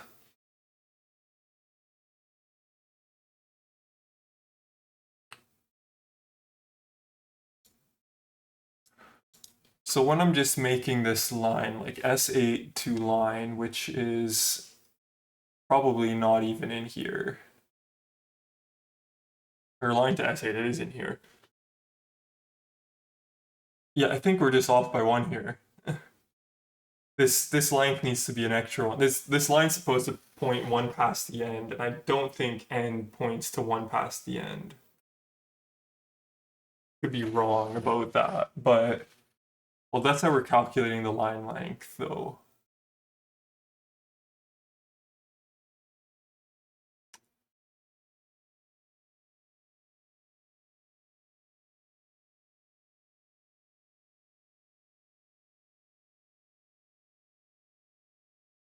I think it's maybe just this.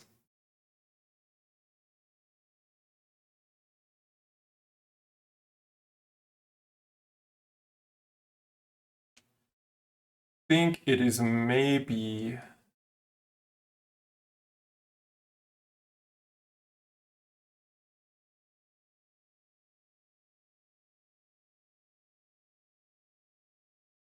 Huh. I mean, like, I guess it's possible that this character is just straddling the boundary between 2 lines. If that's the case, we can skip over this and continue. We're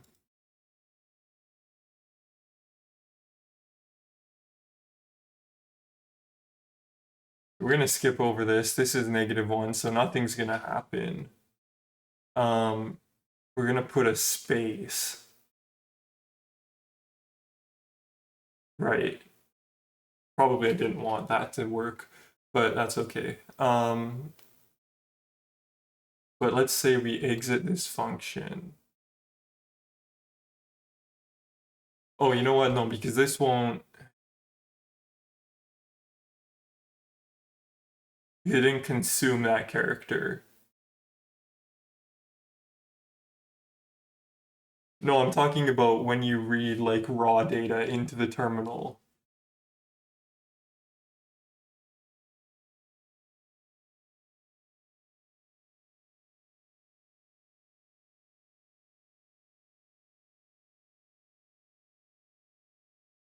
Um,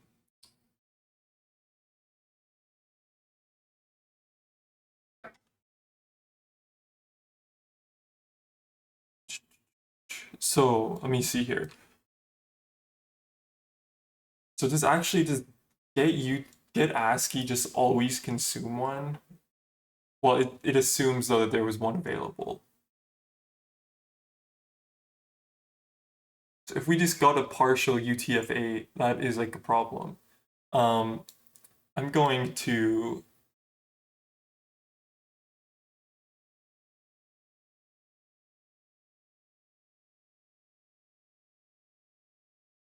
just gonna clobber stuff. I don't really like that.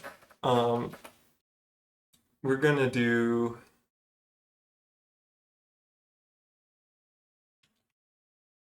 Thought it was set.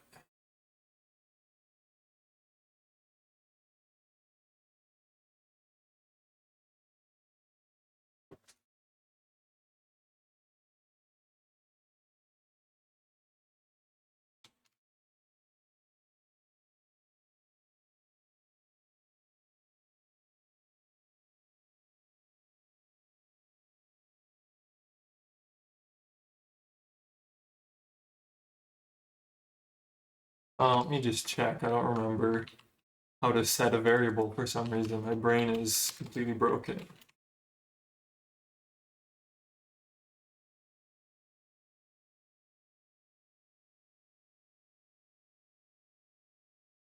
Oh, you have to do set variable. That's just stupidity. Thank you, GDB, for your infinite wisdom. Um,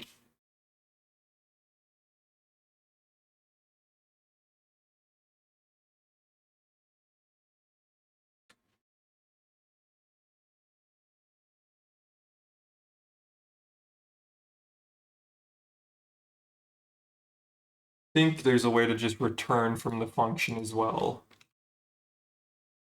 immediately, which is what I want to do. Yeah, you can just call return to get it to return. We're just going to do that. And then we're going to see here what's going on. So there's still another character. So let's just see. there was 3 lines.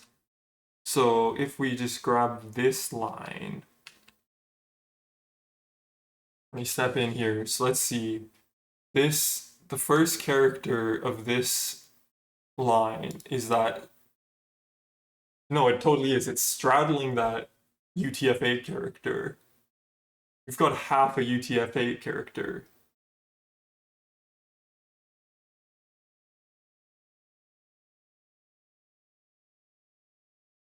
I mean, I'm working in the terminal emulator like every day, all day, every day, right? I'm just programming in it, so.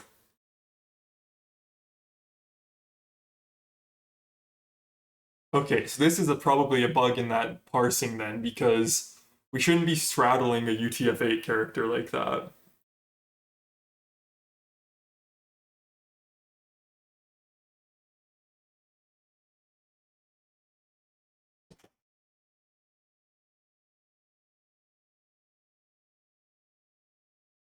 Have a look at this. So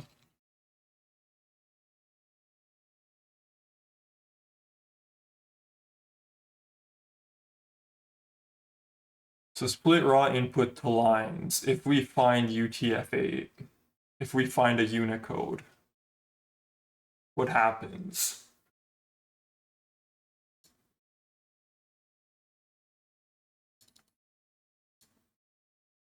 We find a Unicode, we set the line buffer for that, we consume the data.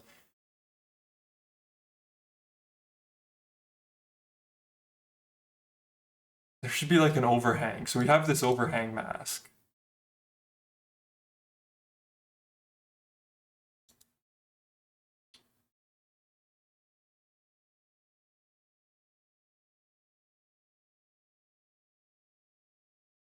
Needs proc. So needs proc. Okay, this is like a bit annoying.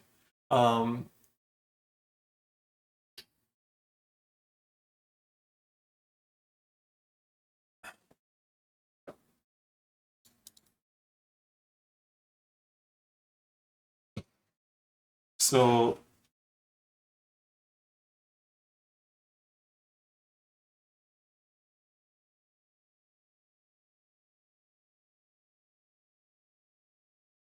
also this thing could just be, oh no, this advanced makes it unaligned. Never mind.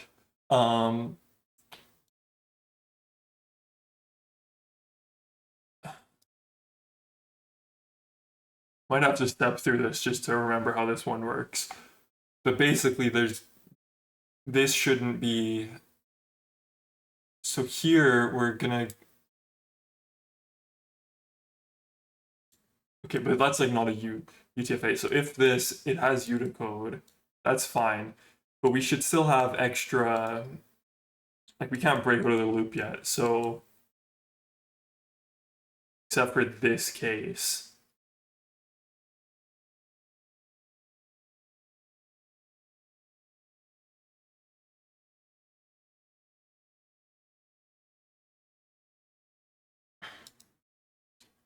Should have marked what the length of that last line was.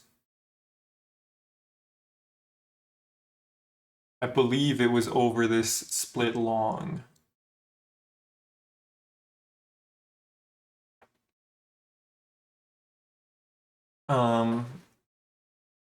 Now,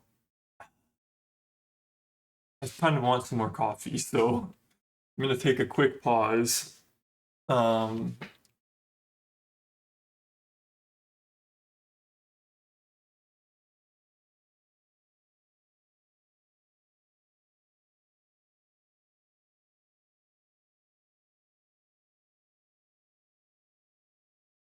Let's just do this.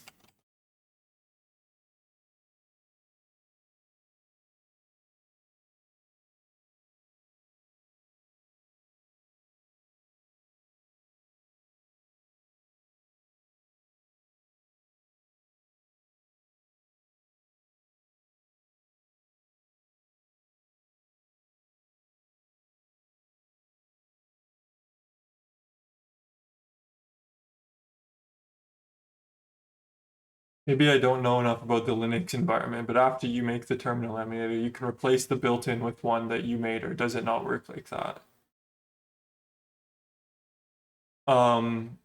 So there's no like built-in one. I'm using Gen 2. Like everything I'm using, I just chose to use. So like right now I'm using the suckless terminal emulator, which in my opinion doesn't suck less. It's kind of suck. But um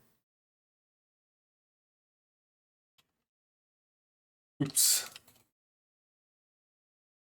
Once I have this working, yeah, I can just go ahead and use like actually I'm pretty sure it's like almost usable now besides this UTF-8 overhang issue because as we just saw, if we just run this normally,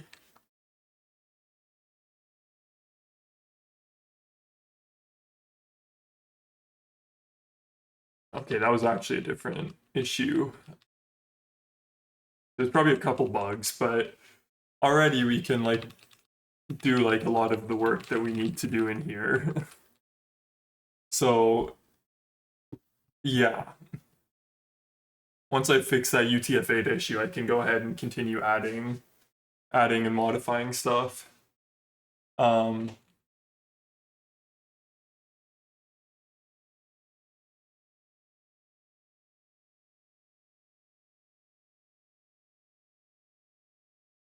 no, this is all my own code. Like, so I've used like some reference. There's like for like the parsing, I was using KC Muratori's ref term um, as an example. That's like not a working terminal emulator. Um, that is just some like example code. And then the rest of this is what I decided to write.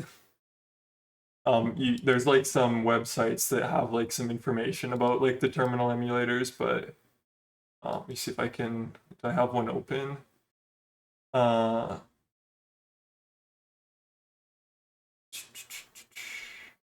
I'm not sure if I have that page open anymore. There's like this is like a good reference for terminal emulators. Um,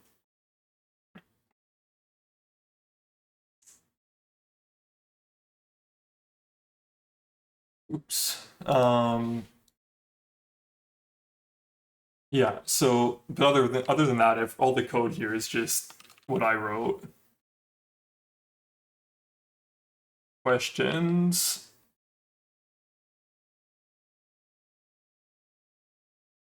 All right, so I'm gonna get up for a second here, but then I will be right back.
Okay.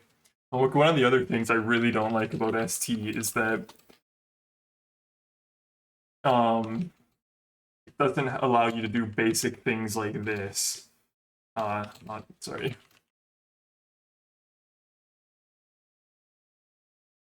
What am I even typing?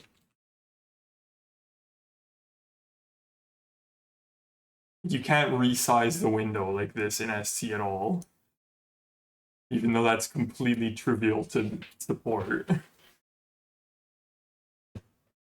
It's just they didn't set it up like that. So, and admittedly, all the terminals that do support it are probably doing it in some stupid way, but um, yeah, like if you just try to do that in ST,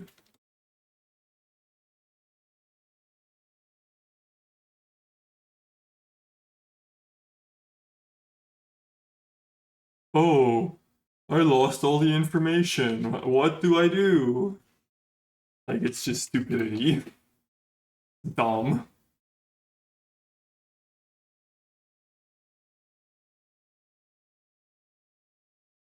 Okay, so let's look at why this is running out of.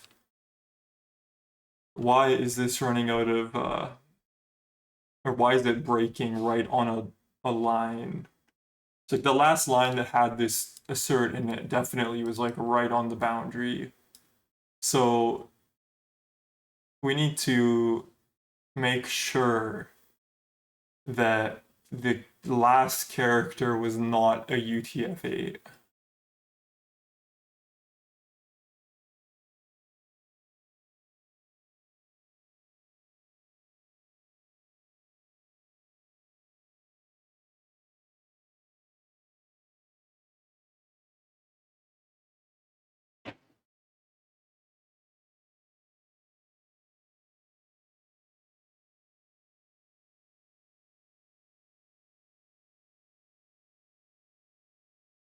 I mean, the way to check if that is to just use this little check here. Um, so, oops. What does this do?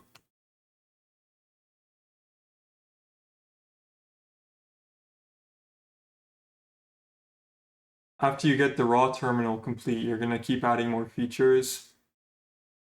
Um, well, like there's only so many features that are really needed in a terminal emulator, but like obviously I'm missing a few things that I want. Um, but like those features are not like why like well, they are in modern terminal emulators because people don't know how to write code, but um they write it in like some stupid way. But oh yeah, of course, like that kind of stuff is like not adding any resource usage though.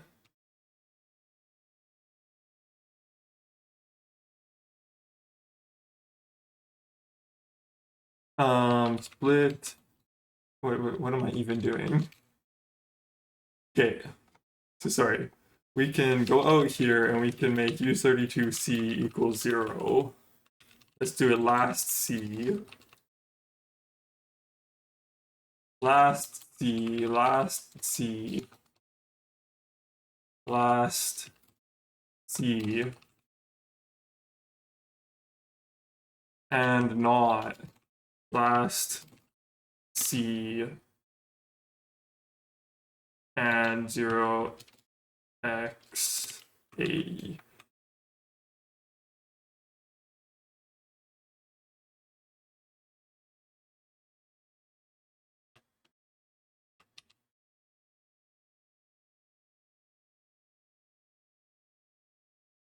The new Windows terminal is still ridiculously slow for no reason.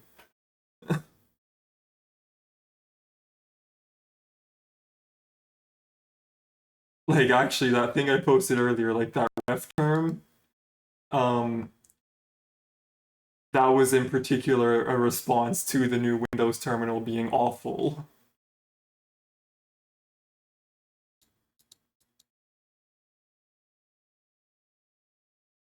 So this terminal emulator, like, I haven't written a terminal emulator for Windows before, so I don't know what you have to do to actually get input from the terminal. Um, but like I've already been trying to isolate code that I know is going to be specific to Unix into this separate file, so it should be portable to Windows fairly easily.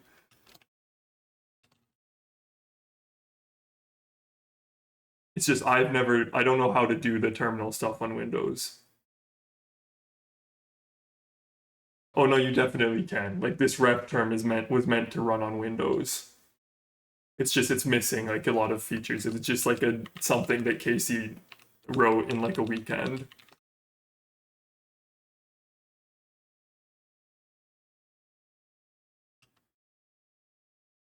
Okay. I think this is what I want.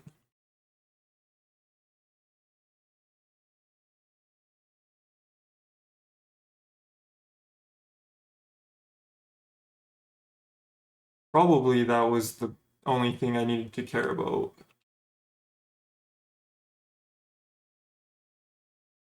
This is okay, that's a bug.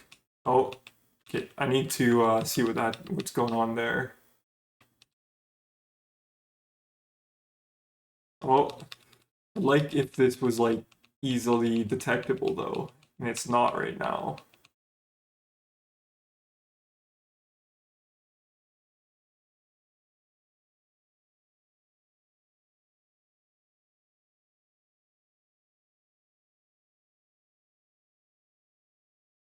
So I already have like a number of programs I've written that run on Windows and Linux, so it's just I don't know anything about the Windows like terminal subsystem, I guess.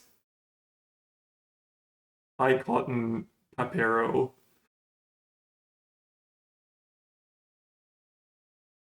I'm not sure why you're posting Forsen as if it means like anything useful.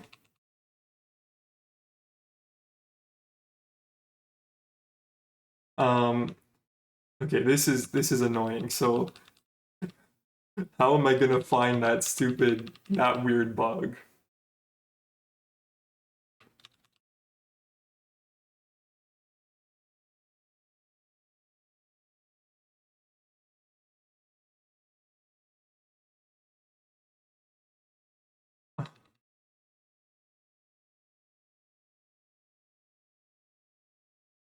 This is gonna be rough.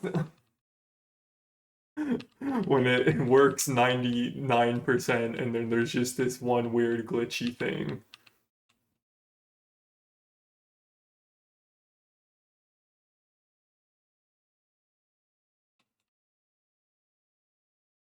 I should save this progress quickly. I should take the win and commit it, but let's do that.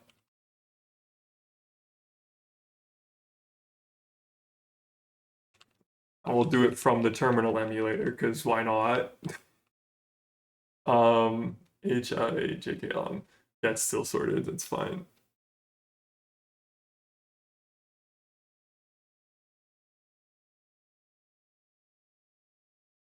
This,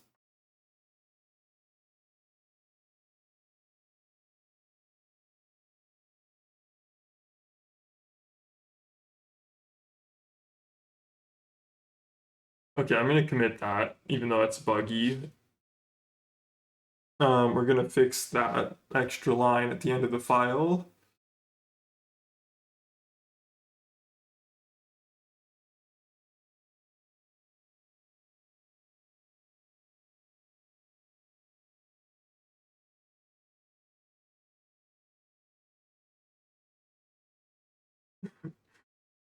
I don't know, I think I can use this at this point.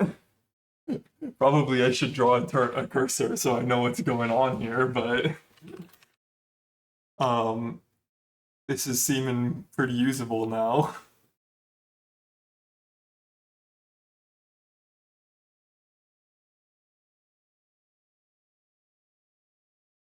Yeah, so we're gonna add terminal.c, and we're gonna add util.h and vtgl.c.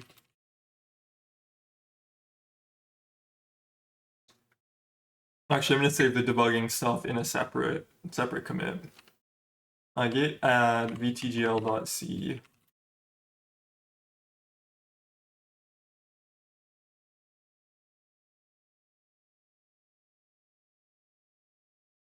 Oops. And we need to add the debug thing, and then the rest of this code is separate.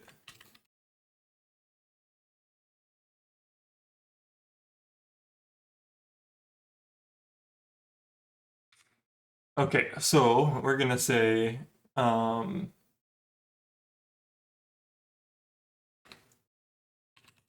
add debug functions for dumping raw,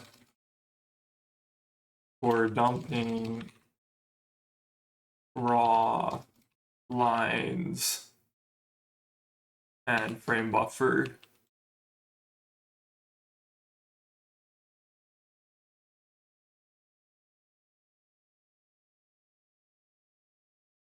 Okay, and then we're gonna do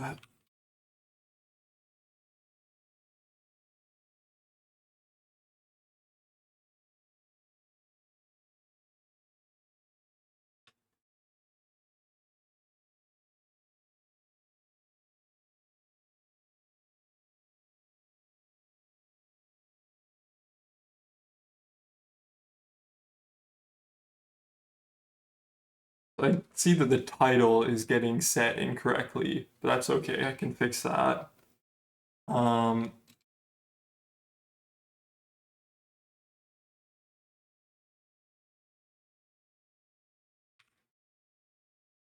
we're gonna do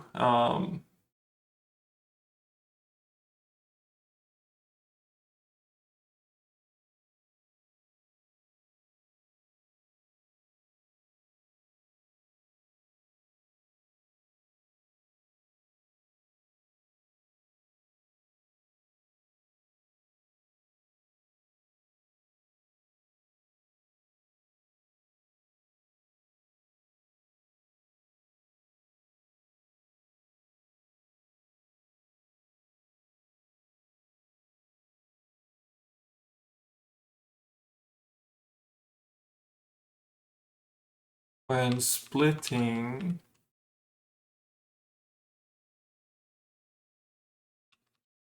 splitting lines,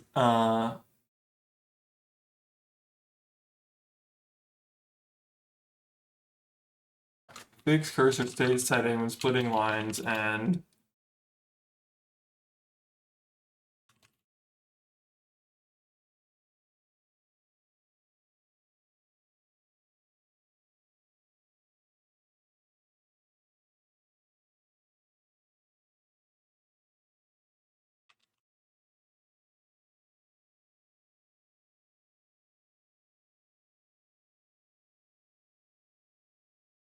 doesn't get split. It's like too long, but that's fine. That's all we did there, right? So I don't know about you guys, but pretty sure that this is using the terminal emulator. We're editing the terminal emulator from within the terminal emulator, which to me is pretty sweet.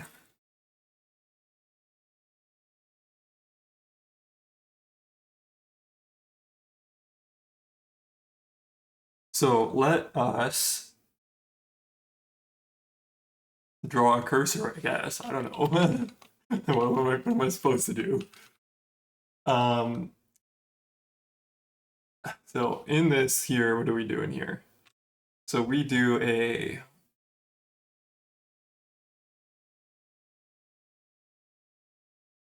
clear frame buffer, render frame buffer. So when we do render frame buffer, what are we doing?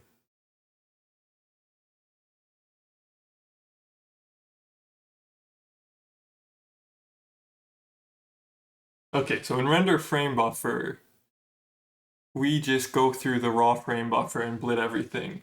Now, how do we want to draw the cursor?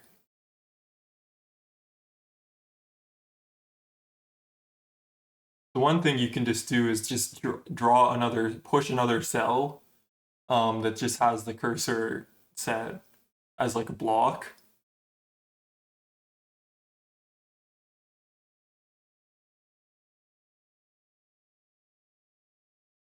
Um, or you can do this and set like inverse.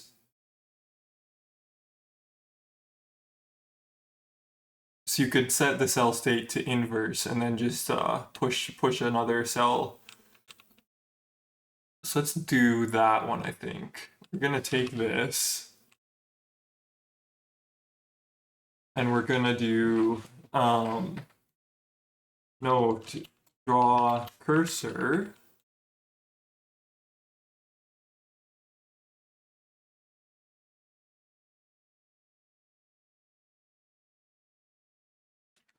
And we've got a cell size. So what we want to do is we want to take the cursor cell.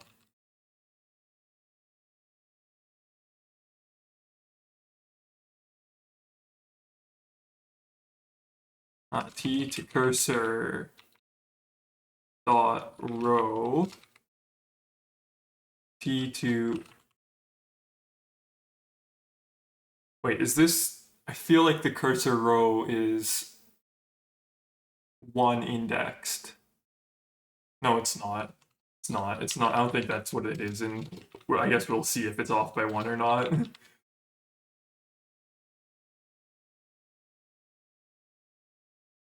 Cursor dot state dot adder or equals... Actually, it should be XOR.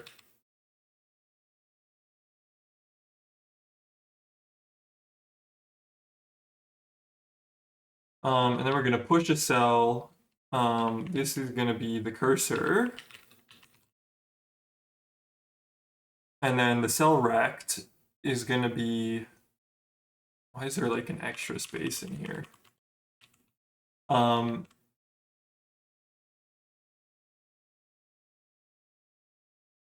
We have the cell size just correct. It's just the position.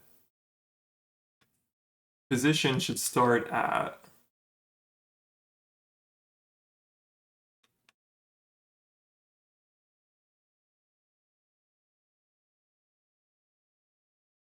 So it looks like we were subtracting position here. So let's see here. Well, we could just do this and see where this shows up. I might need a second window open to see it though.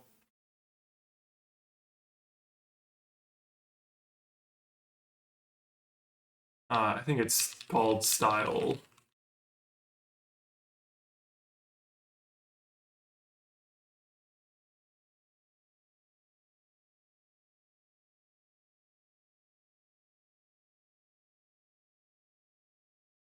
Oh, that was interesting. Of course, it's not. It's like completely impossible to just... Yeah, I'm gonna open another window.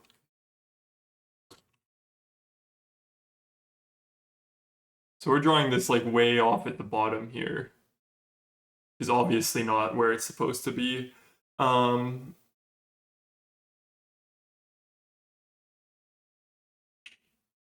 So we have to actually calculate where to put it here, which is going to be,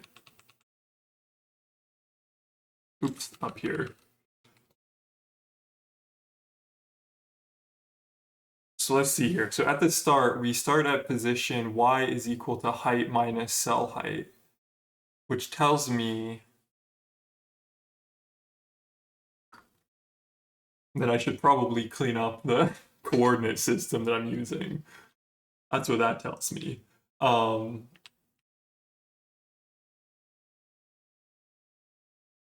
But in any case,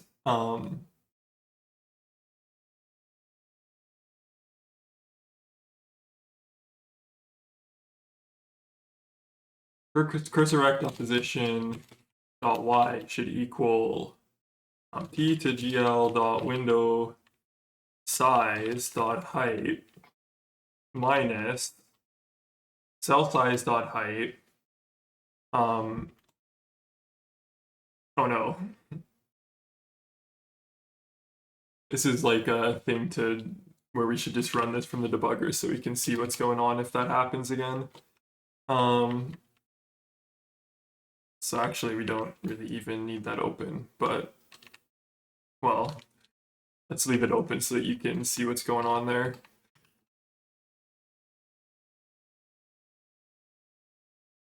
Okay, so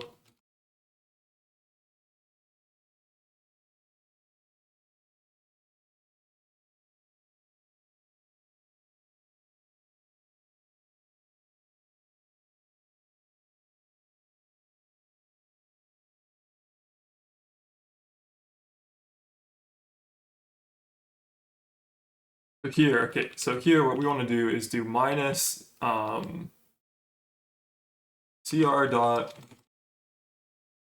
position dot y should equal key to window. Wait, why did it glitch for like one frame? I didn't touch anything. Oh, that's rough. So I could have. I don't know why it glitched for one frame there. Um, Minus cs.h times key to cursor row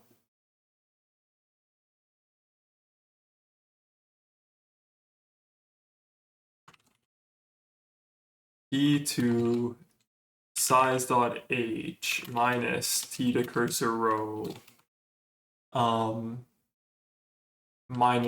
I'm pretty sure. But we'll see about that. We'll just let this fly as is for now.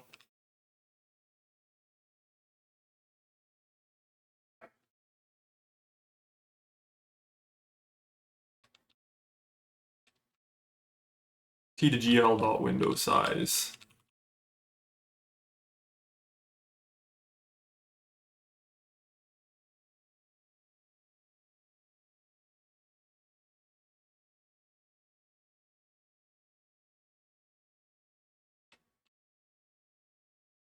Okay, so I think that's correct.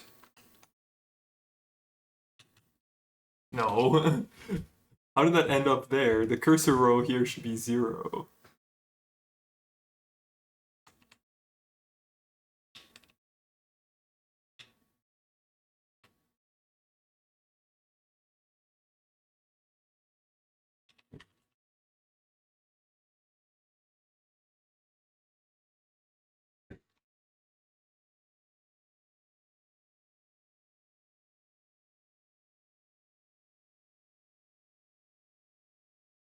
I may have to step through this to figure out where the cursor is supposed to be.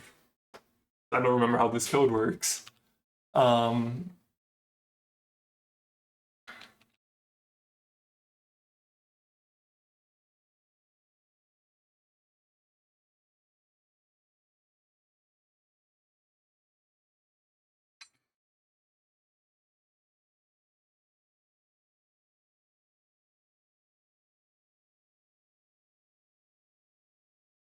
Let me think here. So,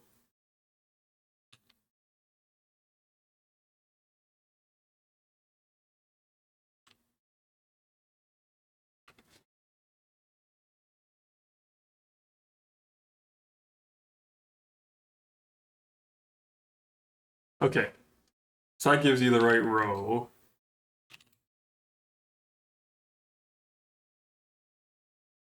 Oh, sorry, this resets the position.x, right?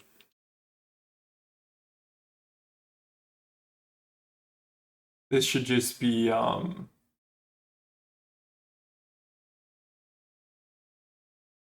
t to cursor dot cell dot column times cs dot width.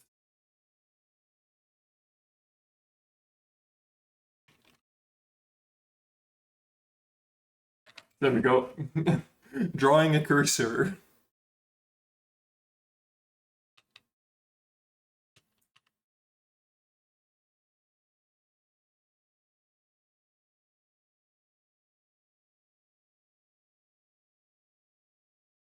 I think there's something else we're supposed to check though. Like I think there's a way of storing if the cursor was hidden. This is still slightly broken here, it looks like. But that's okay. We'll figure that out in a second here.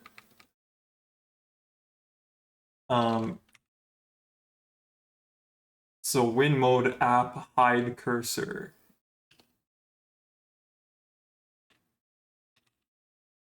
So if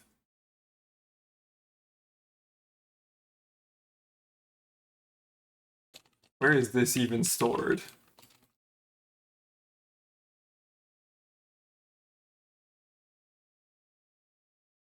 Is it this mode? Or is it the GL mode? Is there like a GL context mode? Yeah, there sure is. um,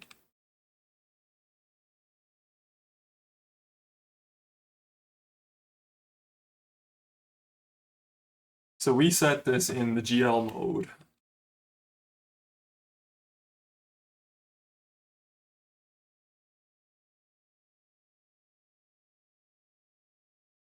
Not TIA GL mode and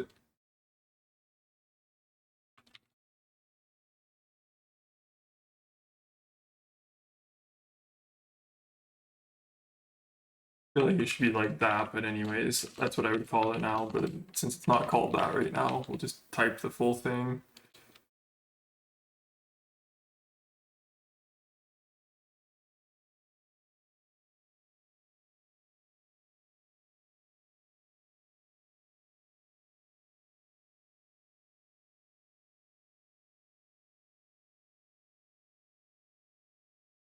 Okay, cool. So that's gonna give us that. Um,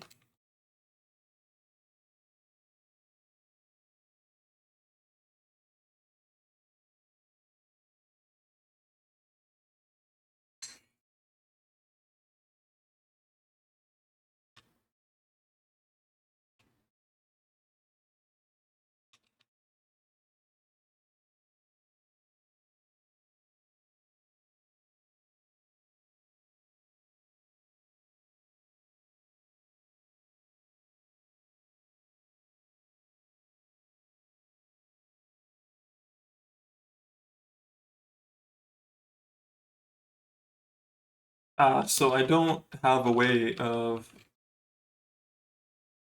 Wait, that doesn't even make sense.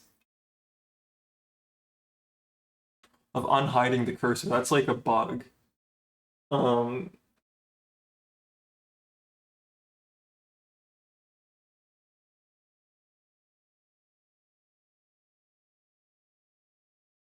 just comment out that part for now.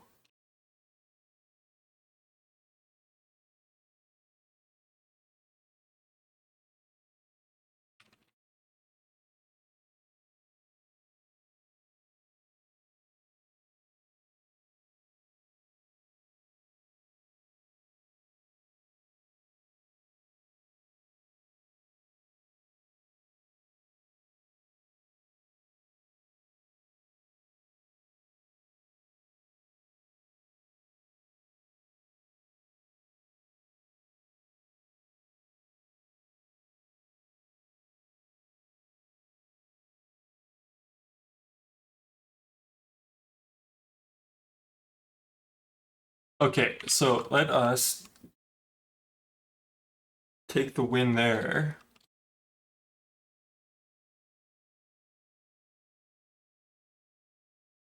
Um, yeah, we're gonna do that. Oops.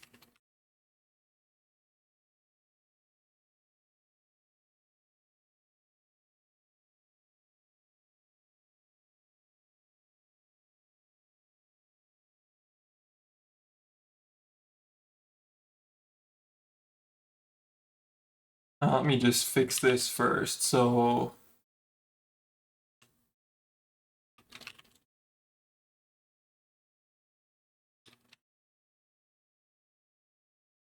cool if I can remember what that was called.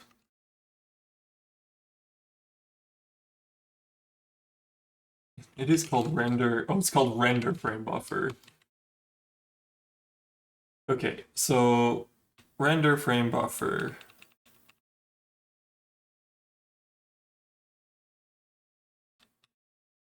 While we're touching this line, I'll just fix this.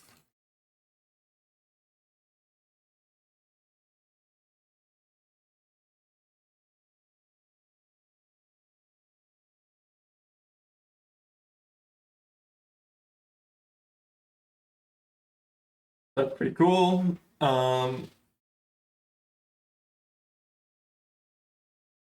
So let's add a test here based on that debug code.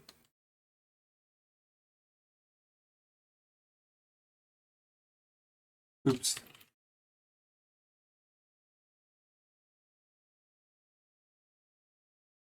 Let's add a test called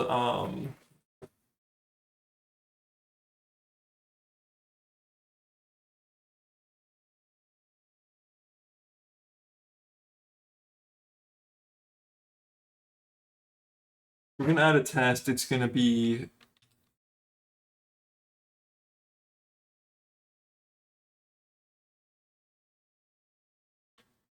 line boundary cursor state.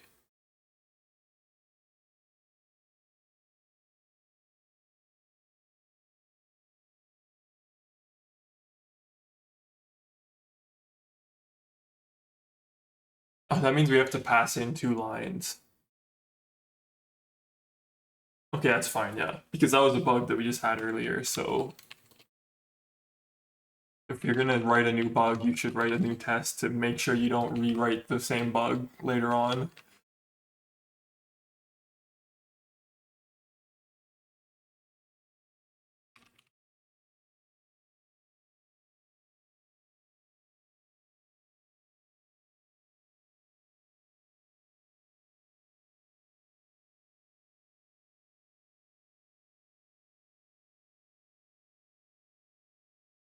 How did I write these tests? I already forgot. Been a while. Um, Pretty happy that we can just use this now, though. We can just use this terminal emulator. You know, obviously there's still some bugs, but we're using it, you know? Actually just using it. Don't need to use ST anymore. Um, so let me see. So it looks like I just declared these like this with this fun little test macro. Um, so we're gonna do that. Test fun. Um,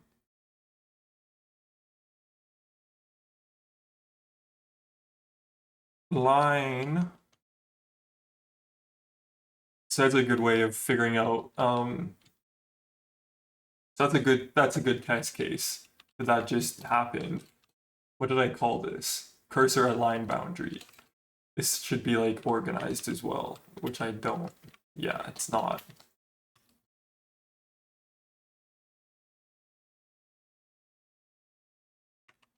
Test fun. Cursor at line boundary.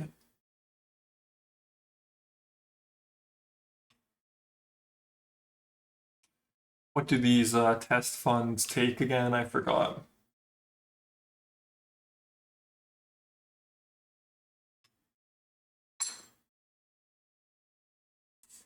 Okay, so it looks like they take a terminal and a memory. They take a terminal and an arena. So we have been doing this first.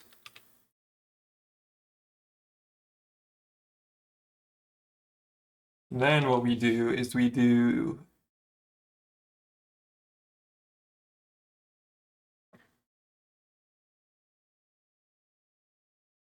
this is launder static string. This gives us what does launder static string do? It looks like it pushes a bunch of stuff somewhere so that it can be read.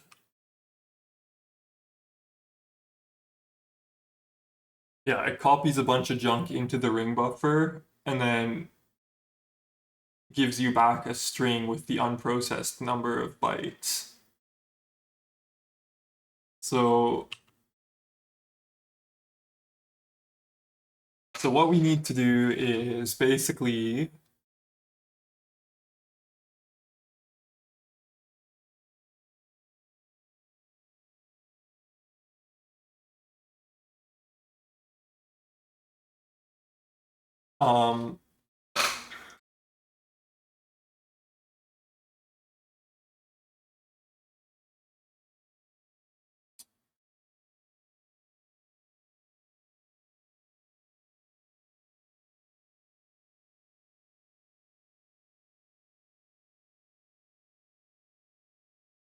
so this one where we test the color setting, let's just take one of these.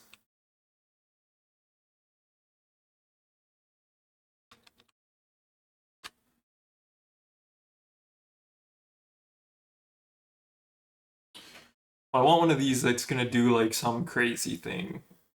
And then I also want, really I want to test two things here. I want to test the UTF-8 case. I should like leave some comments here so it's more clear what's going on.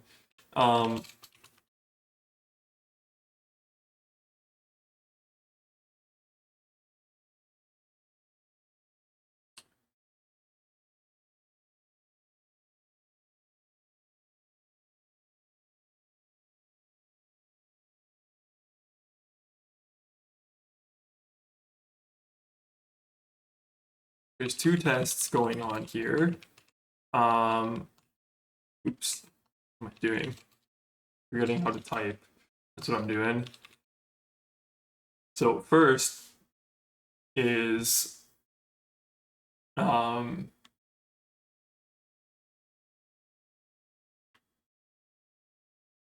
split lines. So split raw input to lines.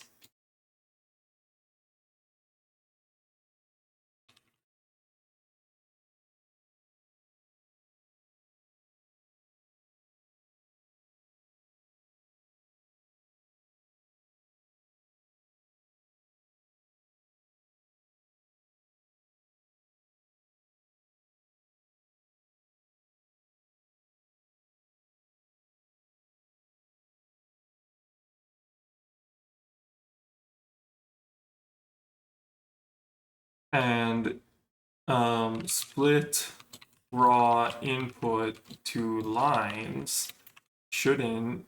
Oh no. Wait. Oh, we're not running it in this one. Oh no, why did I do that? Wasn't paying attention to what I was doing.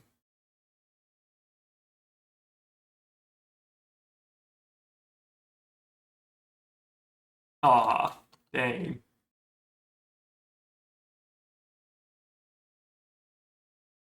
Cursor at line boundary. Need to write stuff to file more. It's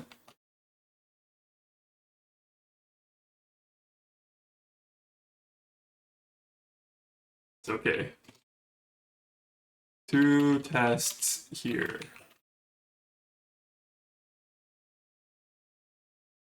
One, split raw. Let's just save that. And we're gonna grab this while we're at it.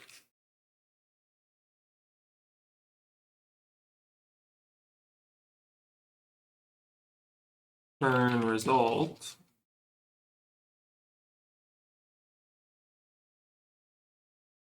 Split raw input to lines needs to modify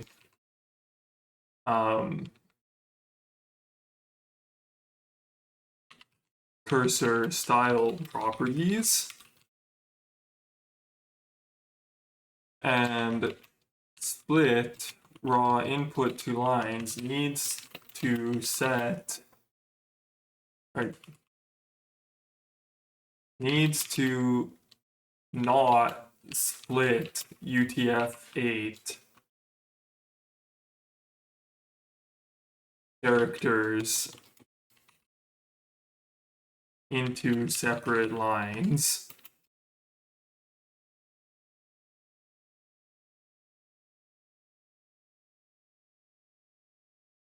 should modify the cursor style properties.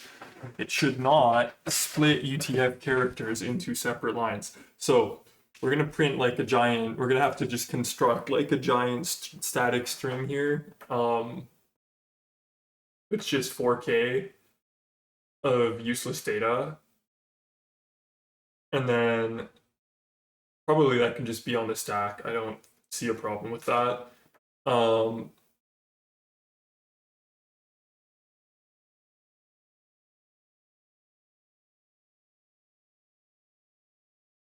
Well, yeah, the problem with that is, okay, we're gonna like make some giant long, just empty, well, it should be spaces though, it shouldn't be 0 bytes.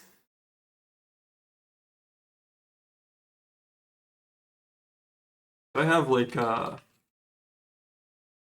think I have like a mem clear. Yeah, I got like a mem clear function, so we can just set it here. Let's do that. So this should take a U8 pointer of thing and a len, so we can use our mem clear function. So U8 long line 4096. Actually, let's do longer than this. So we're gonna make it I don't know. I don't want to make it the 8192. Make it 8192. 8K on the stack. What could go wrong? It's actually fine. Totally fine to do that. That's not that much.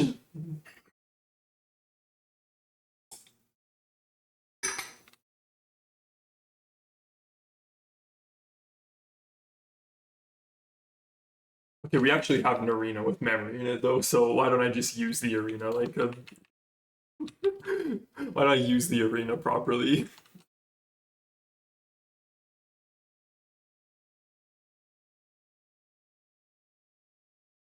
Arena, no, it's just alloc a,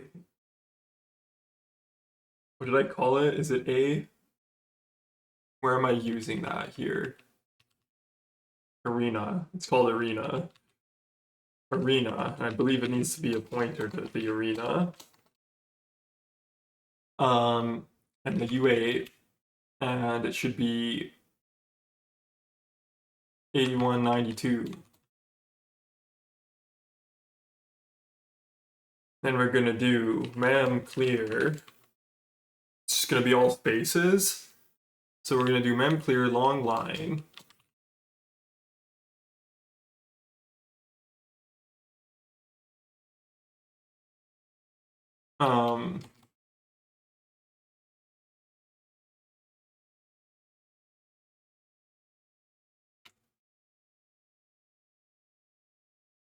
Wait, what does this copy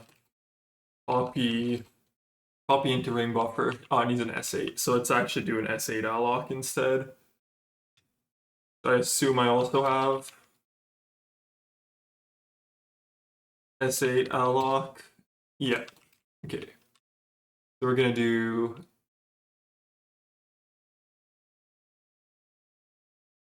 S8 long line equals S8 alloc arena 8192.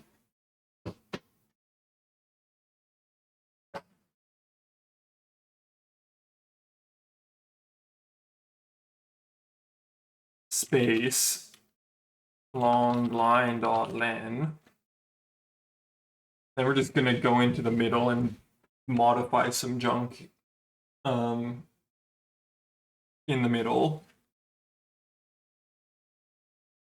So like it's just gonna modify the cursor in the middle, so it should be different at the end, and then we'll put like a clear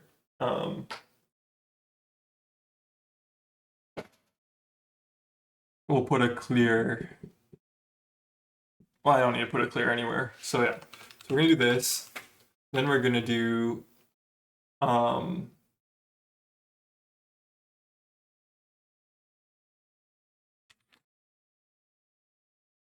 just arbitrary offset. We're gonna put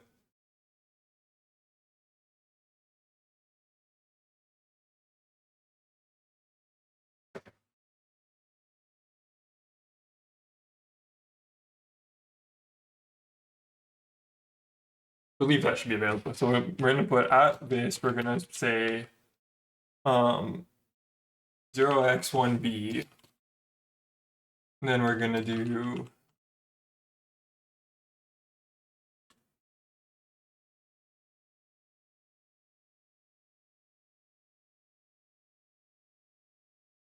CSI prints a thing, so it doesn't particularly matter what we're doing here. It could be any random thing.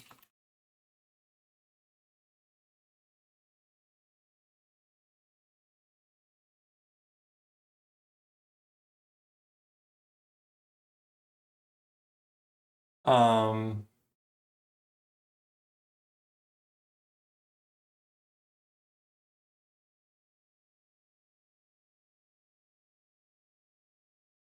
See, I'm so like out of it. I don't remember what does what in the thing. So let's just open terminal here and go to set color. So I don't know. We'll set like 5 for blinking.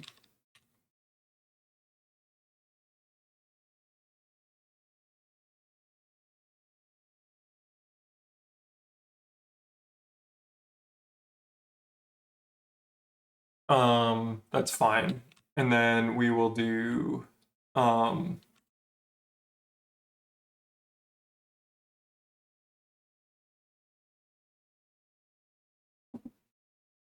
that's fine. So somewhere in the middle of the line, we'll just change the cursor state. Then so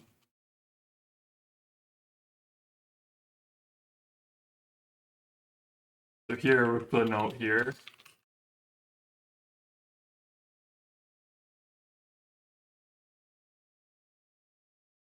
And then we're going to do another thing. We're going to take this and we're going to shove a random UTF-8 character right on the boundary.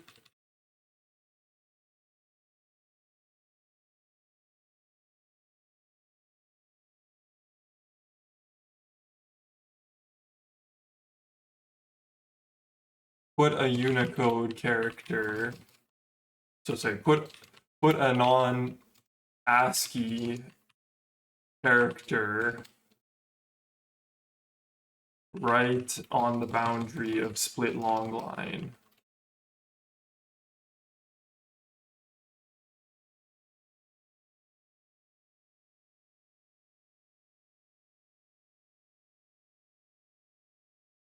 So this test, we're going to test step 2 to make sure this does what I'm expecting it to do, but so we only need 2 things here.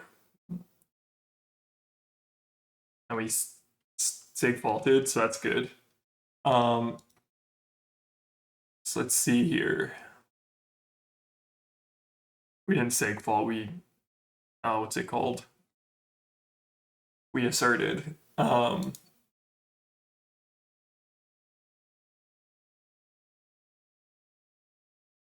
So what I'm thinking happened is we just wrapped around in the ring buffer and we didn't properly, that was in split raw input.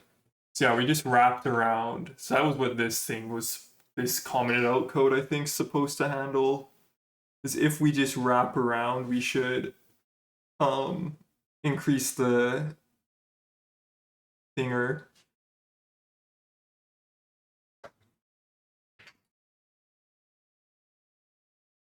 Yeah, so that would actually make sense.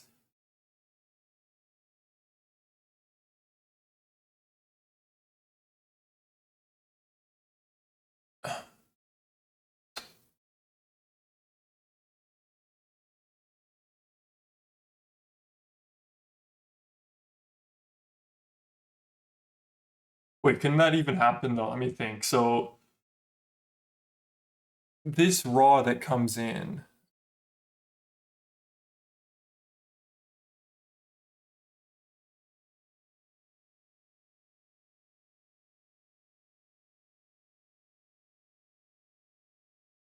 So what does like the line wrapping in that thing? Is it in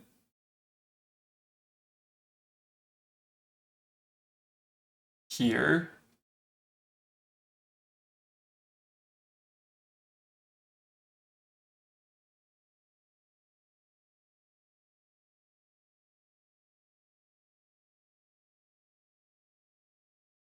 Wait.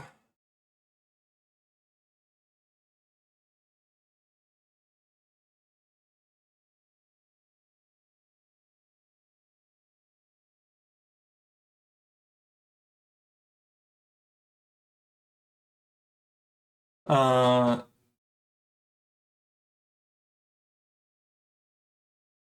Here maybe? So somewhere here we have to be, there's a bug here about not setting the,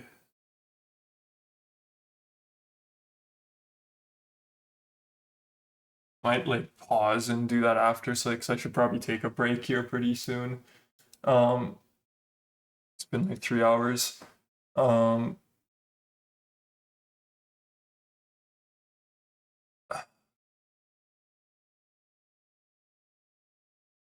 OS read from child.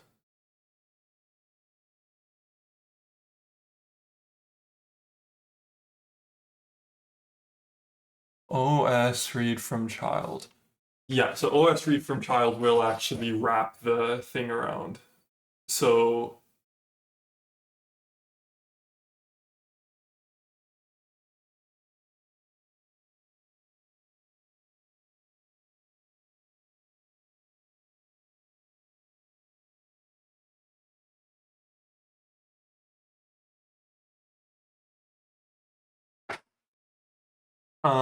OS read from child returns the size of bytes it just read. I think we just need to be more careful here where, so here, this, right? We're saying len is unprocessed bytes. Write IDEX plus or minus unprocessed bytes.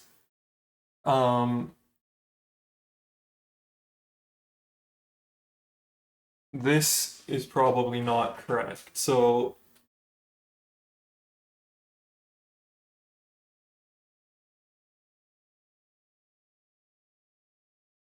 write IDEX minus unprocessed bytes. Let me think.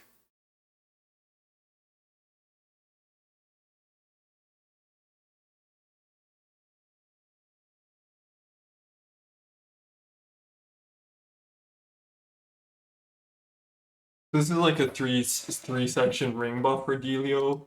So we should just basically need to check that in this OS read from child function that we are in the middle. So like maybe I should even just put an assert here. No, there is an assert. Assert that the write IDEX is greater than 0 and less than the capacity.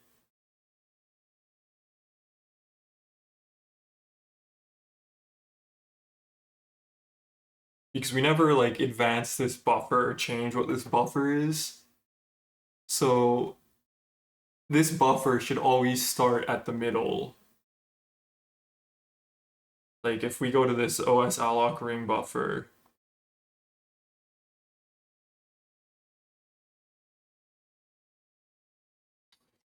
so RB to buff is equal to, so here we go through, we allocate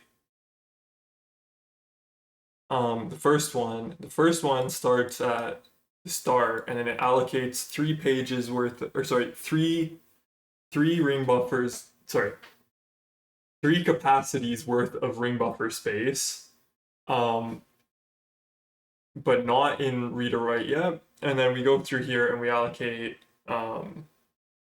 we set them up for both reading and writing separately, all mapped to the same page. I think, unless I screwed this up, which is actually possible now looking at it.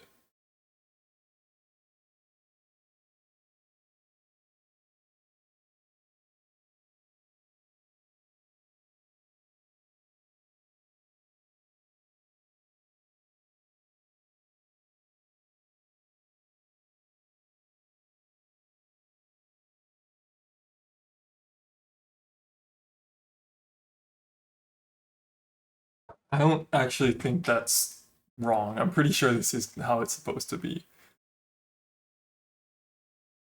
So we're gonna make a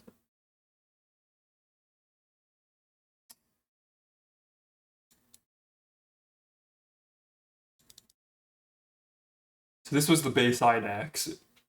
We know we've got stuff going for 3, we've got some pointer, and then it's allocated 3 worth of these, and then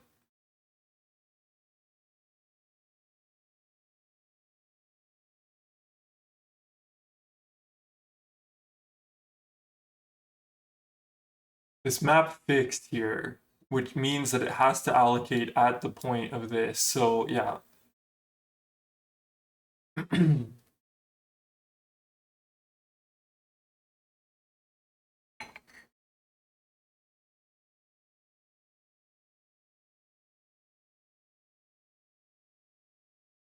Let's just make sure I'm not completely weird.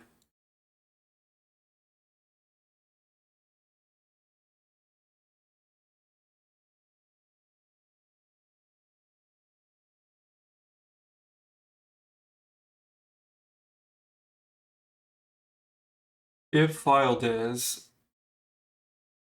mapping between the address space of the process, address space of blah blah blah, at an address PA for len bytes to the memory object represented by the file descriptor.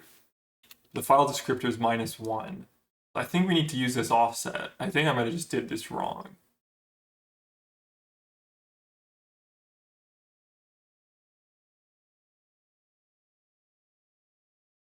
Because these should all just map to the same page.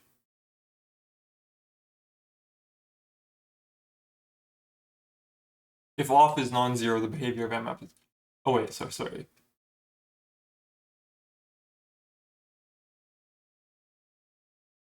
If file des represents a typed memory object opened with either no, no,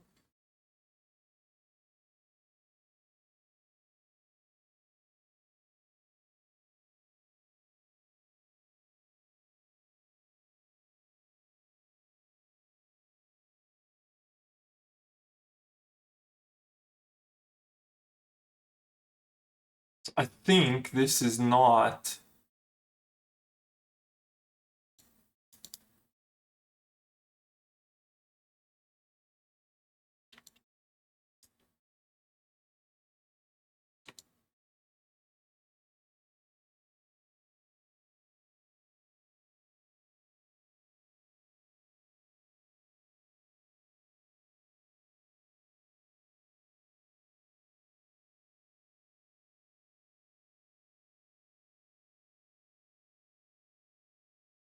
Pretty sure this offset should always be this I times RB to capacity.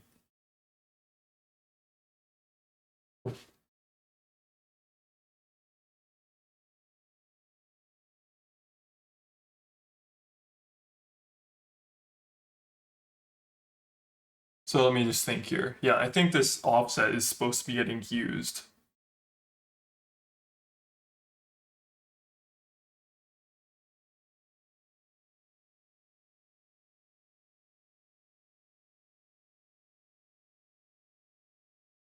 I feel like I screwed this up somehow. Start in the middle of the page.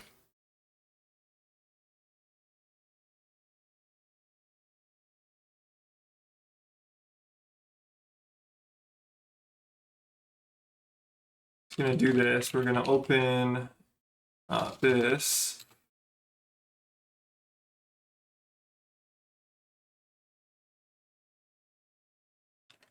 Yeah, something here is looking weird. So I think so.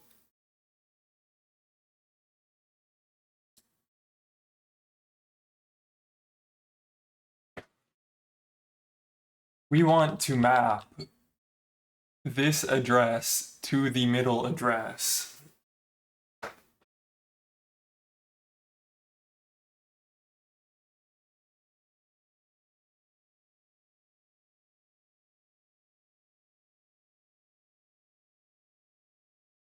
Something tells me this is wrong. Let me just check quickly.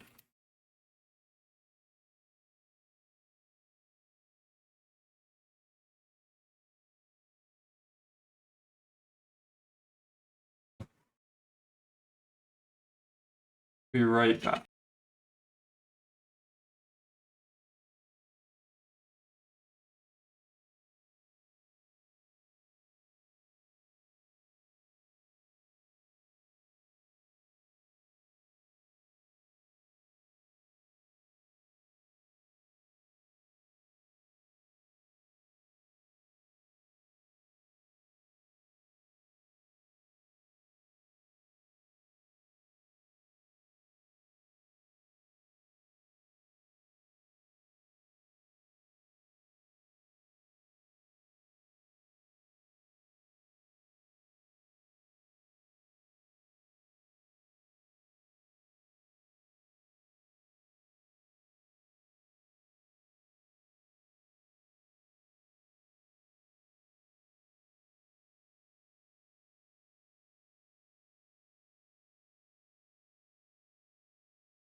Uh, so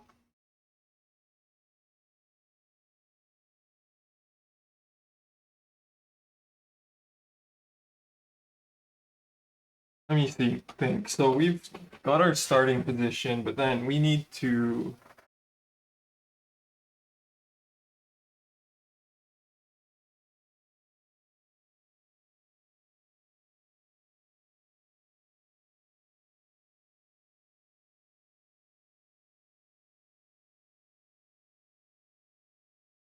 plan bytes starting at offset within the typed memory object are mapped.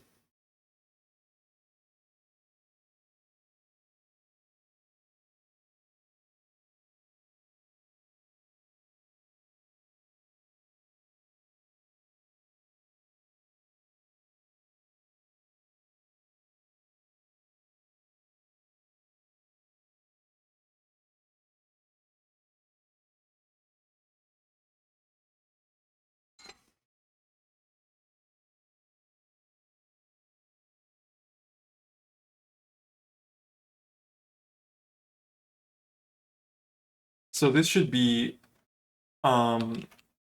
we should be mapping ring buffer plus I. So let's say let's for a second, let's just wrap this to 0. So we should be mapping 0 to the middle point.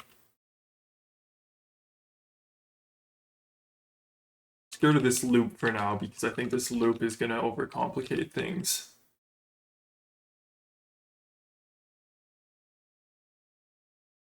So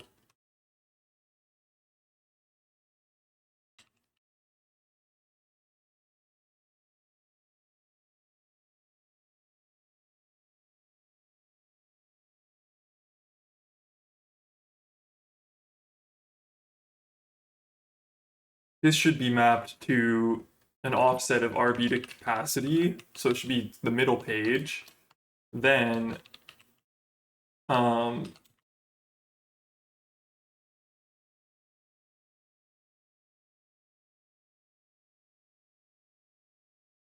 then at this one, the offset should be 0.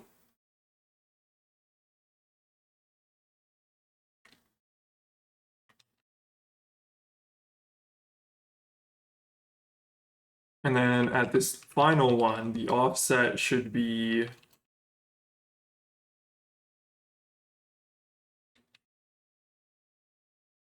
minus RB to capacity, minus RB. cab.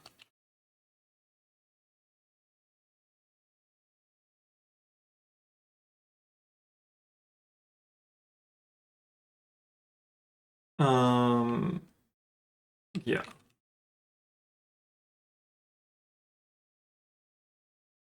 Let's do this for now.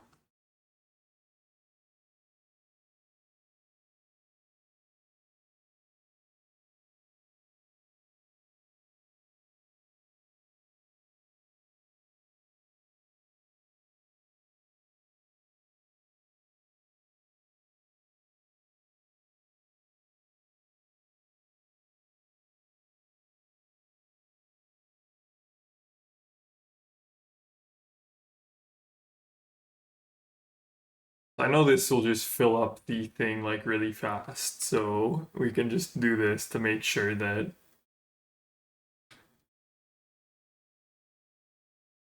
so I could probably put like a little bit of a printer dealio when the line buff is full, but um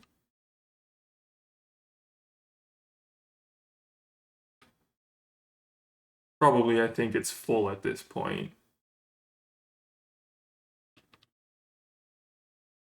So yeah, I think that was just the bug there. I think those pages are not we're not getting mapped to the correct location.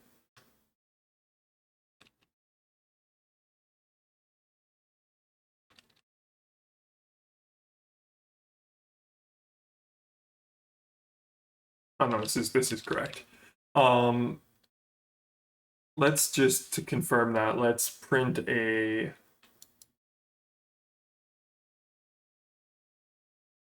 we're just gonna do it temporarily, so it's fine.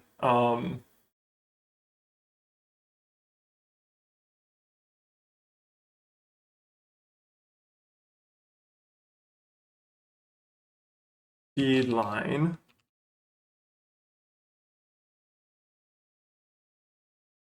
if LB to capacity equals LB to build, spam the console.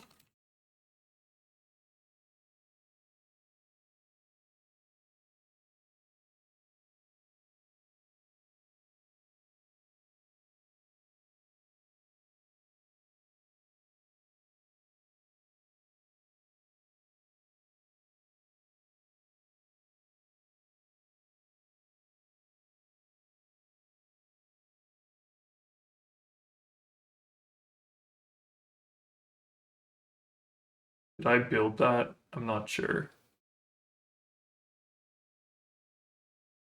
No, I've built it.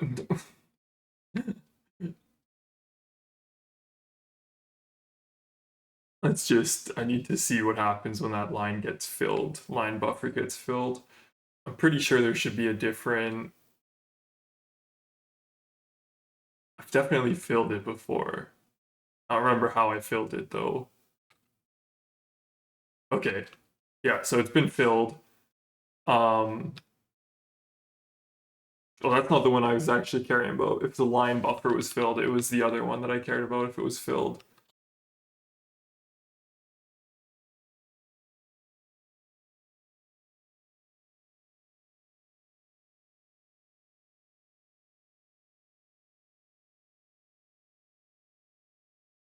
So that's fine. What I actually cared about was the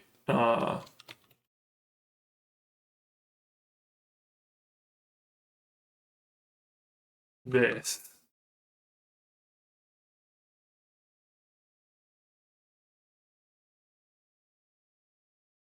If RB to cap equals RB to fill, print ring buffer filled.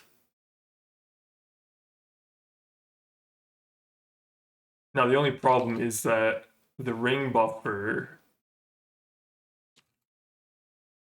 I think there's only the one ring buffer right now, even though I keep typing the wrong thing. Um,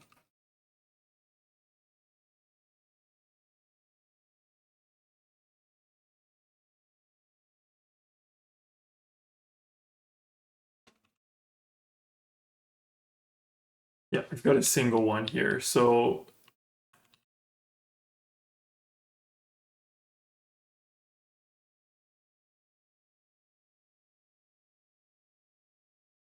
Where is this? Okay, we're gonna reduce this to, I don't know, hopefully that is enough to get something going here.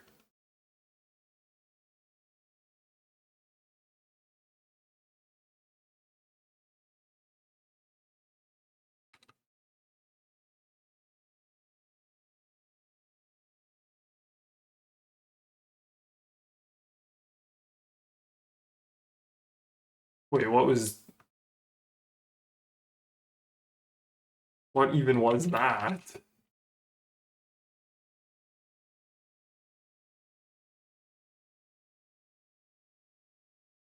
So I think it was actually that getting filled that was the problem. Yes, I didn't fix the bug. Um,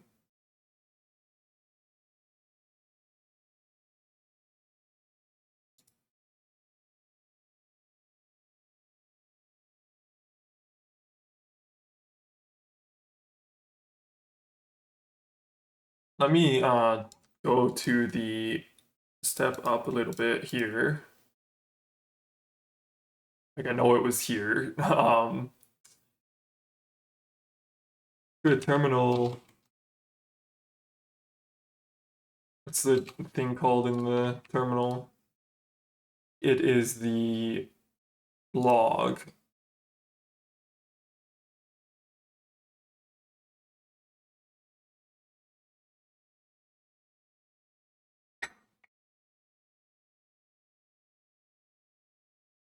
To manually type this because it's dumb. FFF DE 200.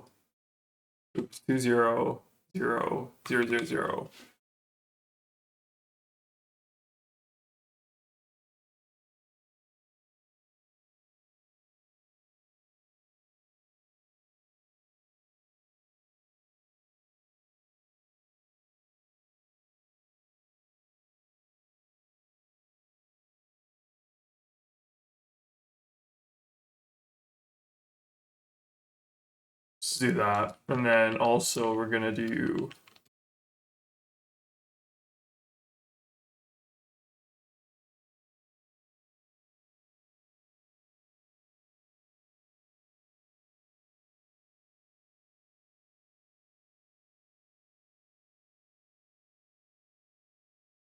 so we're gonna take this value. So what we should see is the same exact thing if we just go to that address.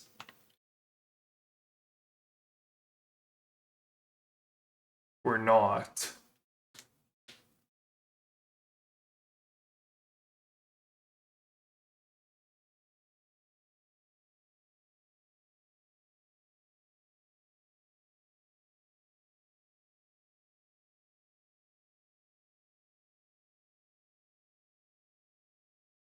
That's a problem. So that's a different page now.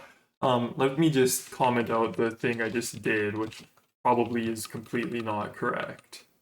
It's probably correct before, and I just bamboozled myself.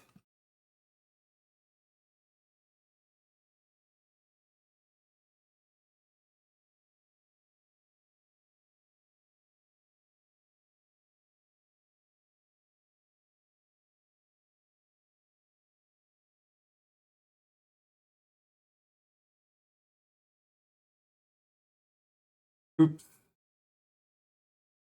Just clear that.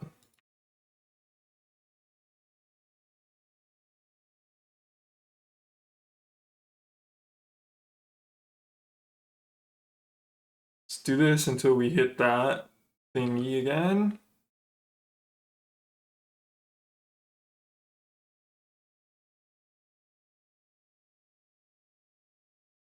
Okay, so let's go up one thingy. So let's see the memory. So this is that address. Then at this address, no, we still don't have the same data. So I'm gonna have to just look at that after. Thought this was working, but it looks like it is not working. These should be like mapped to the same page, so they should be the same. It should be the exact same data at both of these pages, which it's not right now.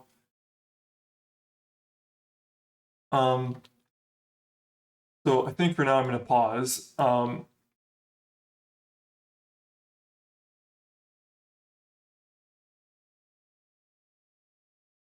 look into that, I think, and I'll probably just finish it after. So we're going to pause for a little bit. We'll come back later. We'll fix this. Well, that's just done. Fix ring buffer mapping. Finish test. Then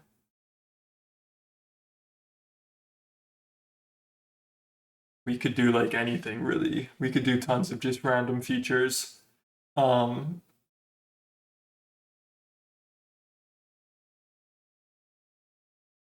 resizing.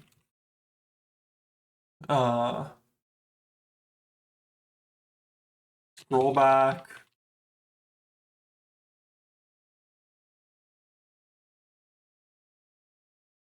Proper alt screen.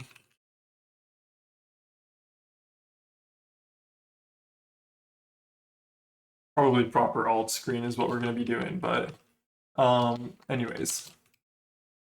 So